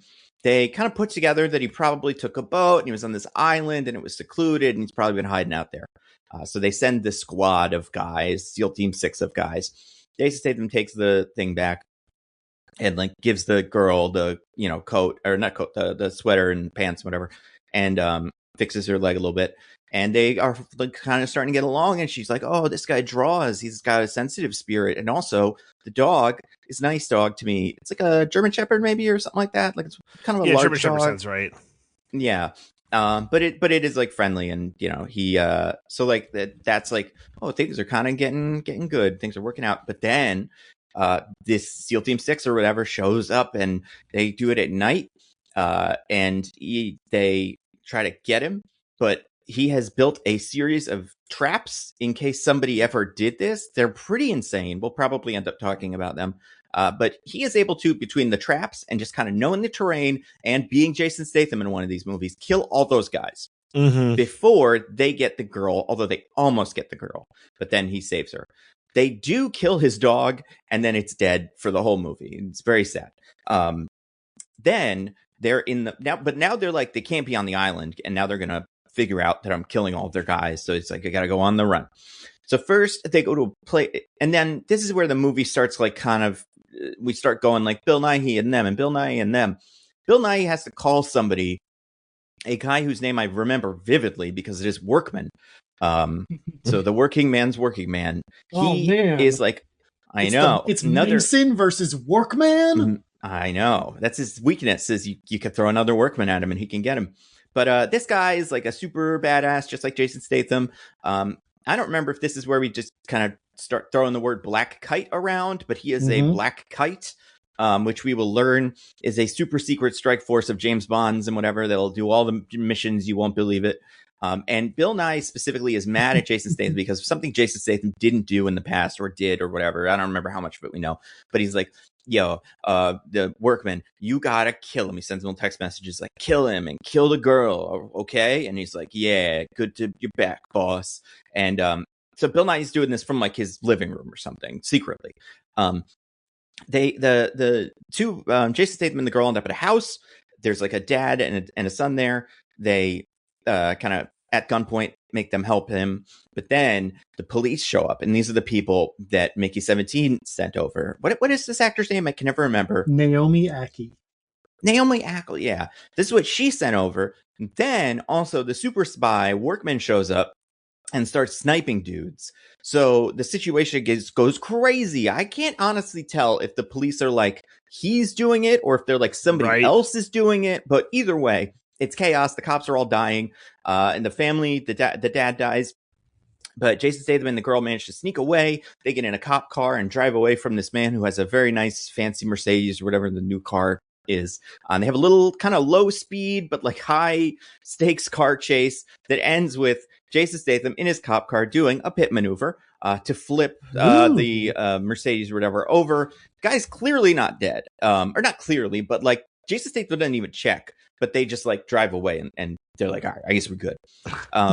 So then then Bill Nye, he's like, fuck, this is not going great, but my guy's still alive, so I'm going to keep sending him to places.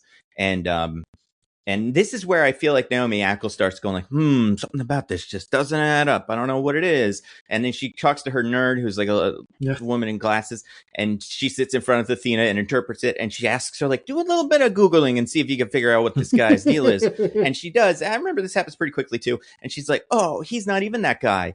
There's another file. He was like made to look like that guy that was Russian, but he's actually this guy. He's one of ours. So then she's like, who could even know about that? And it's like, oh, it's redacted and you can't even get into that file. And she's like, oh, this is probably Bill Nye's work. Could it possibly be the other named character in the movie? Yeah. The other guy who's just like a fancy guy who was always mean. And although maybe he was nice to her, I don't know, but he seems like an asshole. But anyway. So they end up hooking up with one of Jason Statham's friends, also, I believe, from the super soldier team, although not the same as this other guy. This guy's like retired. He must have been their hacker or something. I think I was going to say he was Jason Statham's hacker man, right? As opposed to this new hacker man working for Naomi Ackie. Right. And he's nice, and there's a little bit of like, oh, do we trust this guy? But then it's like, no, we trust him. And then Jason Statham's like, yeah, get this girl out of the country, get her a passport, do all that stuff you need to do. And she's like, well, why don't you? Or I feel like he's like, well, why don't you let me? Someone suggests that it's weird that this guy isn't volunteering to keep her, but then it's because he has cancer, which the little girl noticed because of medicine, because her mom died of cancer too. So he's like, yeah, I'm not going to live that long. So I think you got to do something, but I'll get you passports. I'll hook you up in the Thea, so you'll be okay. So then the guy shows up, the workman shows up and kills everybody again. Not even really kill anybody actually, but just like beats everybody up. The big fight. And then they drive away because they have to get in touch with the last guy, who is another guy, and he owns a club from John Wick or something. And he's got all kinds of other guys. He's the guy that's going to get them the passport. And Jason he's a human trafficker, so he can get them out of the country. Trafficker. And they're like, well, he won't work for you. And he'll be like, he will, because I'm going to make a deal with him. And I know, because I'm super tough. So they go to this place. At some point in this, Naomi Ackie figures out that Bill Nye is the bad guy, and then, gets him or whatever. Not gets him, but like kind of wrestles control away from him. Hacker Man takes away his access to the spy computer that he had installed in his living room. That's right. Like, she revokes his credentials to Thea, and then they know Jason Statham because now he's on all the cameras. He can't really avoid it anymore. Is going to this club. So he goes to the club, takes the girl, meets the guy, and he's like a, like I said, human trafficker, and also like kind of a, surly character otherwise. But he's like, you know what? I'll do it because we're making a deal. And Jason Statham, you'll solve my problem, and I'll get this girl to safety. Jason Statham buys it. So the Naomi Ackles people are cops. And they they're like more of like SWAT team at this point, I think. They show up, but they don't show up before a van of guys in suits shows up. And those are Bill Nye's guys. And they all go into the thing and get murdered. They all go into the club and get murdered by Jason Statham. They kill a bunch of people, but neither of the other two main characters. And then that's when Naomi Ackles like, but our guys aren't even there. Oh my God. And then Jason Statham and the little girl go to the dock because they do manage to get out of this. She does get kidnapped for a second, but Jason Statham saves her because he calls his friend who is the hacker man, is able to like help him, I think, or something. I can't remember. But either way, she's kidnapped for a second and then she's not. They take her to the dock. He's like, you gotta go. And she's like, but don't you want to come with me? And he's like, I can't. I'm the bad guy. And also, you'll never stop running if it's not for me. Also, I don't know if I made this super clear. I did. Yeah. They have to kill, like, they're after him mostly, but they do also want to kill her. So I feel like she's still in some danger. But either way. Do they want to kill her for a reason? Well, yeah. So she's part of. Why do they want to kill her? I honestly, it's just because she's there. The answer to my question is no. It was that, or is it because she's related to the other guy or something, and like she has connections just to the spy stuff? She's there. Okay, that's it. Yeah. So then, Jason Statham tosses her in the boat. He's like, "You go, live life away from me." And then she flies away, or boats away. Workman shows up. Jason Statham and Workman fight. Jason Statham kills Workman. Workman's really, really mean. So he's unredeemable. And then Jason Statham goes and kills Bill Nighy. And then that's kind of the end of it, except for then there's like a little post-credit scene that's in the movie where the little girl is at a coffee shop in wherever they end up, France or something like that. Spain. I don't know. Spain. Yeah, that's right. And then she sees someone gives her something and so, oh, it's your friend over there. They gave you this. What is it? And it's a chess piece, which is something from earlier. They played chess, kind of. He had a chessboard in his house. And then she's like, oh, it's him. And she looks around, but she can't find him. But it's like he's alive and he's looking after her. So she's going to be A-okay. Bill Nighy's dead. I assume Thea's probably sticking around. It did a pretty good job, except for the part of it that was corrupted. And that's it. That's the end of it. Oh, that's not what my car sounds like when it runs out of gas. Not what I was expecting. God. I was kind of. I guess I wasn't expecting a vroom. I was kind of expecting a vroom. That wouldn't have made sense because the car is out of gas. So I guess I would have expected that, like a yeah, exactly. Like that, sputtering. That old Hanna-Barbera cartoon with the talking car where he goes like one of those. Exactly. Yeah. But anyway, yeah. So that's the shelter. There's other stuff. I'm sure we'll talk about it, but it's a pretty straightforward movie. Like, I don't know. Did I forget anything? Or like, I feel like I kind of got the vibe of how Bill Nighy's character and Jason Statham's character, like we keep cutting between them, but I don't remember exactly when stuff is revealed in the movie. The only thing is you didn't say exactly what the issue was between them, which is that apparently, right. Yeah. And again, this is another thing where I thought like there's going to be a third part to this later. There wasn't. Where so Jason Statham like helped an Iranian nuclear scientist defect. And Bill Nighy told him that once we got all the nuclear secrets from him, you were supposed to kill him so that, we'll make sure no one else gets them. But Jason Statham didn't do that because the guy was like just genuinely defecting and like was trying to do the right thing. And he was like, he's innocent. I'm not going to kill him. Yeah. And that was the grave sin that had him on the run from the Black Kite program for his whole life. That's right. Yeah, I forgot about that. He's such a good guy. But yeah, I'm with you. I was like, oh, there's gonna be something else, or the nuclear bomb was used or something, and like it is kind of his fault. But no, it's just fine. And I also kept expecting the girl to be something, to be like his daughter, or like the daughter of the nuclear scientist, or something. Interesting. But then no, she's just a little girl. Just a little girl. I mean, she's a little precocious girl, and she learns to shoot, so that's handy. She learns to kill. She does learn to kill. She has a thirst for blood now. But yeah, so that's the movie. And you know what? Those are only some of the things in the movie, because some of the other things are on this wheel. This is one of those big old captain wheels from boats. Pirates would cool. Have. Like in The Bluff, a movie we're definitely going to do. But it's pirates, and they spin them around and stuff. So this one has all those little grips, little dildos on the side of it. Each one of them corresponds to a thing. So I'm going to spin the pirate wheel. We're going to go in a big circle as a ship, because this probably isn't great for like driving the ship, but we will land somewhere, and then we'll talk about that thing. So I'm going to spin the wheel. Oh, actually, that's interesting. It's pointing towards Diggins, one of Diggins's things. What is that? Yeah.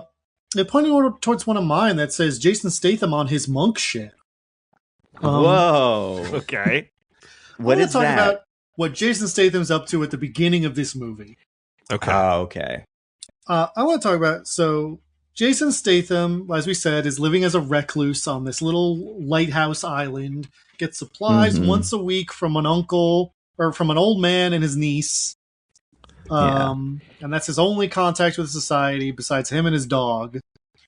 And so you're like, okay, he's living a lonely life on an island, doesn't want contact with any other people. He doesn't want to be connected to the internet because if his face gets uploaded to Thea, then Bill Nighy knows where he is, like as we learn later.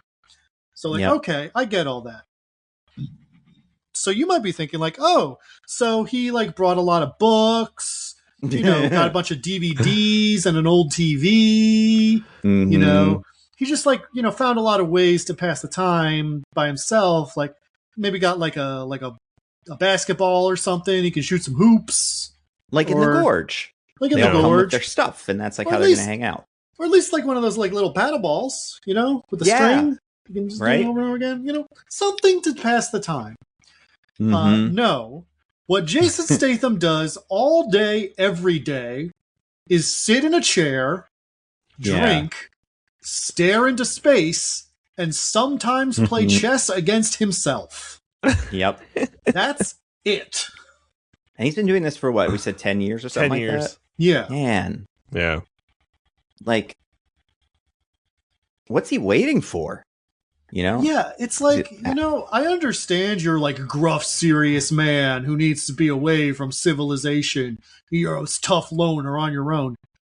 You're allowed to do things. You know that, right, Jason Statham? Are you? Well, that would be helpful because then it would give us some sort of character things for him, like some markings of like, oh, he loves science fiction or, books about ships or whatever. And then that girl could like those or be like, they're stupid and then like them by the end. We do. The one thing he does seem to do is draw. He has charcoal drawings that he does in his spare time. But we don't see any of that in this opening bit. We only see that later when he's with the girl. That's true. I think we don't see it. Yeah, but we do see, I feel like, that he has a stack of them somewhere. I feel like she rifles through a drawer and you found like a bunch. But not 10 years worth for sure. Like No. It's a summer's like, worth. Yeah, it's like the pile of that paper, maybe like 20 drawings. Yeah, and they can't be of anything exciting. They're the dog, the house that he's in, and some rocks. But like, what's he gonna draw? Yeah. And he also doesn't appear to be operating the lighthouse, or does he? Like, no, the lighthouse doesn't work. The little girl says at one point, "This lighthouse doesn't work." Right? Yeah, that would be a reason to have him be there. But then no, it's not even doing lighthouse stuff. I mean, we do know the one thing he is doing on the island during his spare time, which is, home aloneing the island. And that, I think, does probably take a while. Death traps. Yeah, getting that fucking big net that is activated by the Indiana Jones rock. I feel like you got to try that a couple of times. It's got to be really hard to get the rock back up there if you're just Jason Statham. I mean, he's pretty jacked, but still. But yeah, I feel like that probably took him some time. But that's true. I just listen. In this montage, I would have loved some scenes of him doing a charcoal drawing. Yeah. Doing maintenance on one of his death traps. Something that's not drinking and staring into space. Because, like, that's so comically, like, loner depressed that it becomes, like, impossible to take seriously. Oh, you don't think anyone could just do that, Diggins? For 10 years? Do nothing but drink and stare into space? Yeah, I mean, eat porridge? Maybe they didn't want to get too graphic, but maybe he had some nudie mags. 100%. He's jerking it constantly, as much as he possibly can. You take a UV light to that place, boy, covered head to toe. Oh, but they it would have been fun actually if instead of that, or like if in that beginning bit they had him kind of going over, like he was like very methodically kind of checking stuff on the island and we didn't see what it was, but that's him like double checking that all the traps are working, and you're like, what the fuck is he doing? Is he just gone crazy and he thinks all these they're people? But then it's like, no, he's got Home Alone. And That could have been fun. But nah, he doesn't want to. He'd just rather sit there. He's not even doing push-ups or something, which is the other thing I could see this working guy out doing. is like the other like stereotypical thing he could be doing. And you'd be like, all right, he's a hard as nails loner. This is all he does. But at least that's something. Yeah, it's pretty crazy now that I think about it, that the single like kind of character trait they gave him was plays chess by himself. Because that's so generic and vague. And how does that even work, by the way? How does one play chess against themselves? I mean, people do that. That is like a thing. Really? The idea is that you're just trying to like think of the best move in each situation. So like you try out different openings and you're like, okay, so this person would respond this way. And then this person should respond this. It's like solving a chess puzzle, except you're setting up the puzzle. Okay. And we see that he's drinking a lot. So he could be playing against drunk himself. So he wakes up in the morning and it's like, oh, he made one move. All right, let's see this one. And then he just pounds a bottle of whatever. And he's like, all right, I got another one. But I feel like drunk him would be at a disadvantage. Yeah. Or maybe he's too wily. He'd be crazy. But also, did he take the chess piece with him? He like took that on purpose? Or did he get a new one? It must have been the girl. Cheap piece, right? Right. But like they didn't like chess that much. That's the signal of a thing you would give her. What else would he have given her? Like a dog thing, maybe? Or like, I thought he was going to give her one of his drawings. Or drawing, for sure. Because she gave it back to him. It's a family, it's a one dog. Right. And then maybe like he would have one of her with the dog that he drew recently or something. And then that would be it.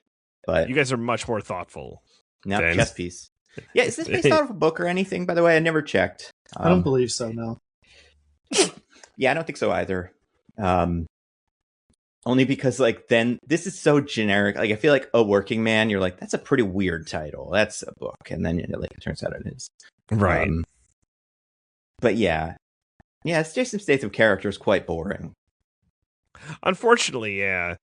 He can only be so many versions of man who can kill anyone. Yeah, and like I feel like Hobbs and Shaw isn't like the best one of these, but they do kind of give him a little bit of like, this is what he likes and this is what the Rock likes, and they're a little bit different. This is what he drinks, this is what the Rock drinks. Like, I don't know about the transporters necessarily, but like there are ways you can just make a couple of choices for this character and make him slightly more memorable. But the beekeeper, he likes honey. Yeah, he loves bees. And like that would be great if he had like animals, if he was just a big animals guy and like fed the squirrels every day. A little Snow White, but Jason Statham. I could dig that. I think that movie would have been better if they cast Jason Statham instead of Rachel Zegler. I mean, it definitely would have been, he would have been a much better evil queen. I guarantee that. Oh, 100%. Yeah. Ambitious girls must be vicious girls. Yeah, that movie, man. Maybe the new guy in charge of Disney likes this idea of Jason Statham doing it and they'll redo it. They'll try again. Maybe. I think there's an opportunity there. But all right. But why don't I go ahead and spin this wheel again? So I think we talked about Jason Statham being on his monk shit. Yeah. So I'm just going to give it a little whirl. Woo! Tick, tick, tick, tick, tick, tick, tick, tick, tick, tick, tick, tick, tick, tick, tick, tick. Oh, DJ, landed on one of yours. Yeah, this one is a gold medal for putting yourself in peril.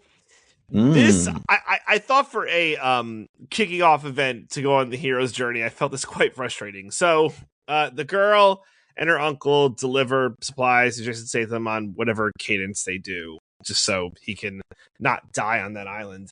And like our kickoff event here is basically dropping this off in a storm, and he's got like a little boat, and she's on a rowboat going to the island, and there's like a big windy storm, and I'm like, what is the urgency to get him this stuff where it's like you have to go when it's a clear day, nothing on the radar? I know like storms can kind of come out of nowhere, but it's got to be like, as we know, modern day, because those girls were on TikTok. That's true. And like you have to be like, okay, there's definitely nothing. We're not gonna die. I'm not putting my 11-year-old niece in peril by having her rowboat out to the to the lighthouse for my boy. So I they can't like buy a drone to just go from the boat to the Amazon island Air. At this point.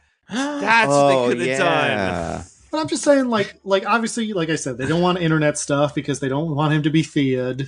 Mm-hmm. But the uncle could buy a drone that could deliver, because it's not a large package they're delivering to him. Yeah. Just to carry that over from the boat to the island and back, so that the little girl doesn't have to go out on a little rowboat every time. It is like child endangerment, even in the nicest of conditions, to have her do this. By the way, like, I don't know if the uncle should be doing child it. Labor. Well, yeah.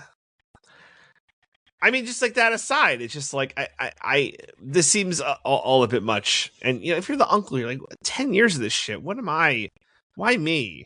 Right? Do you think he had her do it as a little 1-year-old? He's like, all right, baby. That's a great get point. Out there. When did she start? Well, we don't know. We don't know when her mom died. It was early, and it was late enough that she's aware of it happening. Yeah, and she remembers the medication and stuff like that. So yes, probably pretty recently. Also, I'll just use this wheel slice to talk about this, is because it's adjacent, I guess, since you brought that up, Diggins. He's her dad, right? I would think so, but then I think it would come up. Yeah. Well, like, this isn't a subtle movie, DJ. Yeah, but like, one thing is like, I know you. You never knew your father. And then there's like another line where she's like, you're afraid to tell me who I am. And it's like, well, that's your dad. Like, I don't know why we're not saying it, but he's your dad. I feel like there was maybe an earlier version of the script where he was her dad, and they like took that out, but then there's still those lines in there. They kept the lines in. Yeah. So you're like, you hear those lines and you're like, oh, so like he's her dad, right? But then you get to the end of the movie and you're like, I guess not. It must be, though. We don't have proof of another dad. It's got to be him. But then, like, I guess the thing with that is, like, this guy does not seem like he fucks. I just don't. I don't buy it. He's too boring. So maybe if it was a mistake or something, like he, or maybe if accidentally on a toilet seat or something, whatever that, or if he like Sigourney Weaver in Avatar, immaculately conceived. Ooh, yeah. That would be pretty cool. Is he the father then, though? That's the question. Well, does the girl look like him to do that? Because the little girl she's like an actor that's coming up in a lot of stuff these days. I was like kind of curious, as I always am about these people. What's this movie called again? Shelter. Okay. It's tough. This name's a tough one. I typed in safety and that wasn't it. But then let's see how many S words Nando can think this movie's called by the end of the pod. Yeah. So far we got sanctuary and safety. Jason Statham, main character, Bill Nye, obviously, and then so her name is Bodhi Ray Breachnock. I don't know where she's from, so I don't really know her. Oh, she's English or Irish, so Braddock or something. So she's in, and I haven't seen it yet, so I don't know what she does in it, but she's in Hamnet. Is she one of those Shakespeare kids? I guess so. Yeah. She's also in the Sense and Sensibility movie that comes out this year, and she's also in the werewolf movie, the Eggers like werewolf movie that comes out later. So like she's got a lot of good roles coming up. I wouldn't say she looks that much like Jason Statham though. That's the thing. But then he's just a bald guy. So like he doesn't even have any features. Right. But yeah, I don't know. If he was her dad, why wouldn't he to say so? Or like he does appear to be severely socially deficient to the point that when he first rescues her and she wakes up, like, I mean, there's the normal version of it where it's like he has trouble telling her that her uncle's dead, and when he does tell her, he's pretty gruff about it and like not very reassuring. I'm like, okay, gruff soldier man, whatever. The part that I think is insane is when she's like, take me back to the land. Take me to a hospital. And he, if he was actively trying to convince her that he was a homicidal maniac planning to keep her as a sex slave, I honestly don't know what he would do different than how he reacts to this. He just like doesn't answer and like stomps off and is like, you're not going anywhere. Yeah. And you're like, I was, part of me was like, maybe that's why he's here. Maybe he's like a secret prisoner for some really bad thing he did. And Maybe he's like, I won't kill another child again. This is his second island. Maybe this is his second island. No. That's a great point. No, that's it can't be, because you don't get punished if you go to that first island. Everybody gets out scot-free. Except for the one guy. Except for that one guy, the British one too, the Prince Andrew. So okay, yeah, he doesn't get to call himself Prince anymore. That's not a huge punishment. That's true. Archduke Royal, whatever, Andrew. But yeah, I do think his reactions to her in those scenes where she is just asking like pretty basic questions that his answer would be like, not yet, or like, they're gonna come get you. There's still a storm. I can take you back. Yeah, right. Or it's too dangerous with your ankle hurt like that. Mm-hmm. Once you're healed up, I can take you back. I feel like if she asked him like, "Are you going to kill me?" he would just go like, and then just like walk away. Like he wouldn't even say like, "No." He's like enjoying this. Am I going to have to? Yeah, and he's like a nice dad, kind of, or something. I don't know. I mean, he gets better. Is that why she's the boat person? Is that's his like way of seeing her every couple of weeks and going? She's growing up. In the universe where he is her dad, I feel like that is the case. Yeah, but like again, I feel like if they wanted that to be true in the movie, they would say it because it's not subtle movie. And I feel like if that's the case, he wouldn't know her very well. Like this would maybe be like her third time coming onto the island, and there would be a little more mystery. Because the way he does say, like, I know who your mom is, I know who your dad is. There's mom's dead, dad's gone, uncle's dead, you're fucked, kid. And like, I kind of expected more of like, yeah, like almost like a baby Yoda, like, who is this child? What's their secret? But she can't really have any. Yeah, how does he know her mom's dead? I think he does. I think he does know, but how? I bet his friend tells him or something. Know? Maybe leaves him notes. I guess he could leave notes on the supplies. Yeah, because he's secretly her dad, so he would want to know that, I guess. But I don't know. Yeah, I don't know. Because otherwise, also, if she's his niece, it is kind of weird that she's coming along on this trip. Like, well, I think he is her caregiver because her parents are dead. Yeah, I guess this seems like a lot to throw at an 11-year-old, unless they absolutely have to be there. Like it's like, but I feel like this operation existed without her for some amount of time. So, yeah, I don't know. I think she's definitely his daughter or something. Except for he's way too old. Like, how old is Jason Statham now? Was he like 40 when he had this kid or something? Yeah, I want to say he's like in his 50s. Yeah. Wow, 58.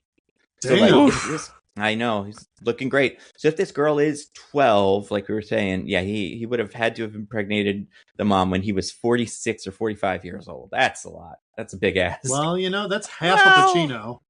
That's true. And that's Jason Statham, sperm is different than regular sperm. Yeah, he's got sperm. He's an Olympic diver in real life, so his sperm can also like survive. I mean, really I doubt he's still an Olympic diver. Like, I'm sure he's still good at diving. I don't think he's Olympic quality at 58. Probably not, but he does a pretty good dive in this movie. I was very happy to see him dive. That was something that I feel like in the Meg he didn't do any diving, and I was like, wow, how are we ignoring that? But in this, when he goes to save her, he does a very, very textbook dive. So that's good for him. Yeah, I'm sure he was thrilled. But yeah, so what was the spiel size? I can't remember. It was the putting yourself in peril, but then we dovetailed to dad feelings. But yeah, I think we could give it this wheel another spin to tick tick tick tick tick tick tick tick tick tick. Nando, what do you got, buddy? This is good. This is one of mine that I was excited about. This one just says, "Hey, Jason Statham, look at the fucking road." There's a scene where Jason Statham is talking to a little girl in a car and takes his eyes off the road for like a full minute and just stares at her. And I was like, he's going to hit something. That's how these go. Or the car's on autopilot, I guess. But no, he's just like I've never seen one of these in like not a parody movie or something where someone clearly doesn't look at the road for that long uninterrupted. And like they're in the middle of the country, but also like a deer or whatever they have over there could easily just jump out and hit them. But or Full some instinct, secret baby. guy. Yeah, he's on full instinct. He's the best at everything, including driving a car. I would actually think it'd be kind of fun if he drove a car, he got in the car and was like, the fuck is all this shit? Like, I don't know what any of this is. Cars are so different now. What's this touch screen? What's this screen? Yeah. What am I supposed to do? Where does the key go? There's no key on it. And just, I don't know where to put it. But yeah, he's there's a little bit of, there's like a fair amount of driving and like traveling in this movie. And yeah, that one shot though really blew me away. And like maybe if you're the director of this movie, whoever that is, let's see, Joe Balinari, is that who that was? No, it's somebody else. But if you're the director of this, yeah, it's whatever that guy's name is. If you're him, you maybe don't want to tell Jason Statham how to do a car driving movie, because you kind of expect from Transporter and Mechanic and the Fast and Furious movies, he knows how to act as if he's driving a car. But then when he starts doing this, I would be like, oh my God, do I have to explain it to him? Like, you look at the road when you're in the car. But yeah, because he has one with the car and one with like the road, he doesn't need to, and that's it's pretty great for him. We have to understand this is the UK, which that's true, is a desolate wasteland, as we saw in the 28 Years movies.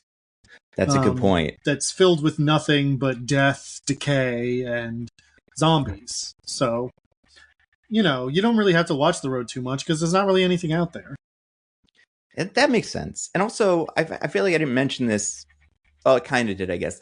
The director of this movie, who named Rick Roman Waugh, I'm going to guess. He's from Los Angeles, though, so I don't know where that. It's Waugh. He directed the first Greenland movie and also the second Greenland movie that came out like 2 weeks ago.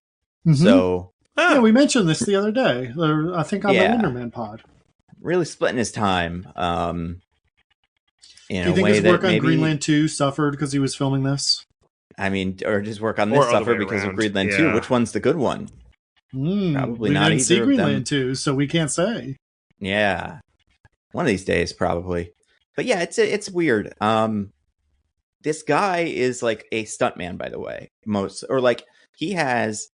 The director has 13 directing credits and 48 stunt credits. Now, a lot of them are from the 2000s, but like, yeah, he did stunts on Gone in 60 Seconds, and he did stunts on The Crow. Well, that's what we're on.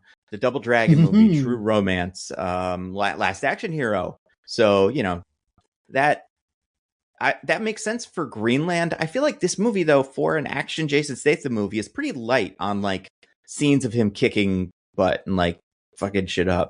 It's really like only 3 of them, right?